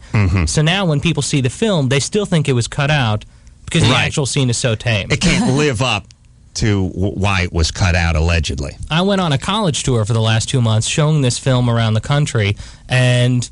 the second or third question I was always asked was some guy in the front raising his hand going, I thought I was going to get to see Katie Holmes' boobs. That was the most asked question. Right. I got some movies to pitch you, by the way. Oh, okay. Because you're white hot. Everyone's gaga for the picture. They are. Every reviewer across the land, gaga. He's white hot, and I'm going to pitch you a couple of my own efforts. I'm very excited about it. And then please, do not tune out. Be open to these things. No, this could be a windfall for both of us. Also, some guy taught you to snowboards on the phone, Mike. Yeah. You taught Jason to snowboard? I gave him his first snowboard lesson at Snowmass in Colorado. Oh, God. Yeah, how was he? He didn't pick it up. I worked with him, but it just, I don't know, it didn't click. But he was only 10 years old at the time, I think. Thanks. All right. We good, Mike? That was an exciting call. Yeah. Wow. We're not all winners. And now Jason has enough power to have you wipe clean from the face of the earth. It would have been better if I took a pass at him at 10 years old. Then it would have been an interesting call. Yeah. Or you'd had some footage of him and Katie Holmes or something. But yes, it was. That was flat. Well, don't worry. We'll make up for it because I'm pitching movies after this. Jason Reitman in studio. Thank you for smoking. Name of his movie. We'll be right back with my pitches after this. This is Quagmire. Call Adam Carolla now at 1-866-901-ADAM. Jason Reitman in studio. Sorry, I got to take a break from talking.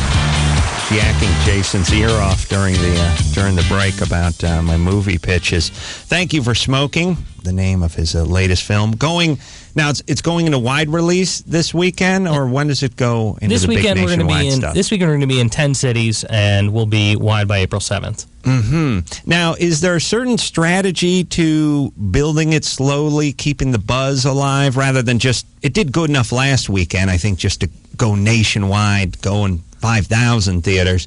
Is there a strategy to sort of the slow burn? Yeah, well, we're distributed by Fox Searchlight, which distributed the films Sideways and Garden State Napoleon, and this is how you do one of these films. Right. If it's a unique comedy, you can't just hit 3,000 screens on day one. You have to make people aware of the film slowly. Get a little buzz going. Yeah. Well, speaking of buzz and unique, I'd like to pitch to you one of my ideas. Well, this is very exciting because, I actually started independent comedy company to make movies, and we announced this morning that we're going to have a deal with Fox Searchlight. So wow. You're actually now pitching to a producer with a deal at a real studio as of this morning. Wow. Oh, congratulations. This would seem to be Ace's lucky day, but in fact, I think you're about to find out, Jason, this is your lucky day. Yeah. And you hear these gems. Well, I have an open slate, so I'm ready to fill it. All right. Dig. That's how I start every pitch. Well done. Dig. This one's called See You in Hell. Now, here's the story. It's the year. I like it already. It's 20 years into the future, maybe 30 years in the future. There's a diabolical terrorist who makes Bin Laden look like Cindy Brady, taking over the world. There's nothing we can do to deal with this new diabolical tactic. The only way we can stop this is to go back and talk to some of the most evil people throughout history. What if we could only have a meeting with Hitler, perhaps a Stalin, or one of these other famed mass murders. Attila the Hun. Right? Attila the Hun. How can we get... Well, as it turns out, we need to send our hero to hell to find these people. He's going to hell. Now, here's the deal. There's a porthole back, but you only get 2 days in hell. And then the porthole closes, and then you can't escape. Now, getting him to hell is easy. We just hook him up to the suicide machine, and as long as he actually physically is the one that flips the switch, then he goes to hell because technically he committed suicide, which lands you in hell. And there's like Benedictine monks that guard the porthole out. Only one person gets out, and it's only every 500 years. So now he goes down to hell, and of course in hell he sees everybody. Maybe a few surprise folks. Maybe runs into like Jacques Cousteau. It's like, what the? Who knew? What did you do? I banged my stepsister. All right. Well, what are you going to do?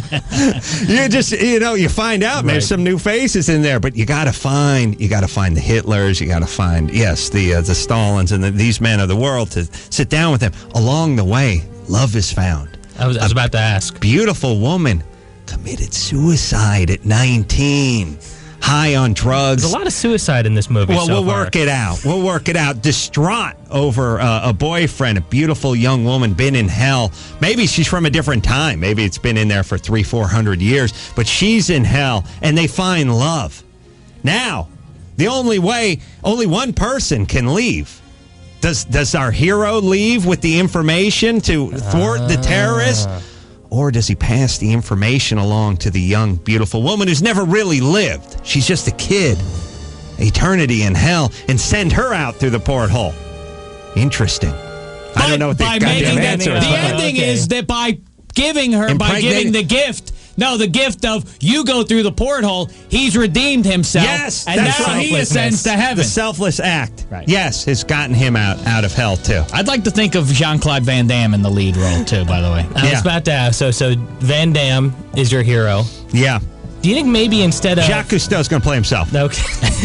Instead of killing himself, could they have to find one of the most evil people on Earth to go to hell and find that the only way to also reason? Oh, find a badass. They got to find a badass to go to hell. Yeah. So he's already committed a lot of crimes. Sort of escape from New York kind of a thing. Exactly. Nice. All right. Well, let's do it. I'll greenlight it. Okay, perfect. I liked your pitch. I'm going with it. I don't think that's how it works. Is that I think how he it has works? to. All right, Jason. No, I like it. Give it some thought. I think that's very strong. Speaking of strong, I have to punch this bag before we go to break. So keep talking, you two. Go ahead and gush. Go ahead, admire. I'm just trying to think of what the poster might be for that movie. But you like the idea of Van Damme, yes? Wouldn't he be ideal in this? He squares off with Mussolini in one scene. Hitler dispatches the Nazis. I think it's his time. Here goes Adam hitting the bass. Carolla. Story. Boxing trainer. Here he goes. Awesome. Adam He trains brought the himself hammer. too. He talks to himself. Looks like he brought the hammer. It's climbing. Over 3, over 4, over No. 5. Adam. Stretching towards 6. No, 572. That's the awesome. Ace Man, Well number done. 1 in the clubhouse. Wow, with a bullet. Take that, Bonaduce. All right. Listen, Jason, come back. I have many other pitches. I can't wait to hear that. All right, come back. I have no pitches. Yes? Yeah, absolutely. In a heartbeat. All right, kick your dad in the nuts for me. Please. What a waste of time. All right, now I'm going to kiss some off-the-air ass on you, too, if you don't mind. I look forward to it. Hold still. Jason Reitman, everyone, thank you for smoking. Go out and see it. Wider release this week, and then going bigger after that. Danny Bonaduce, George Wendt, Jonathan Cheechoo. Cheechoo. Of course, Jason Reitman. Again, thank you for not smoking. And, For smoking. Thank you for smoking. Sorry, they crossed out the not. Matt Robinson, the piercing fanatic, too, who called in early. We'll take a little extendo weekend break, and we'll see you guys Monday. Until next time, this is Adam Carolla saying mahalo.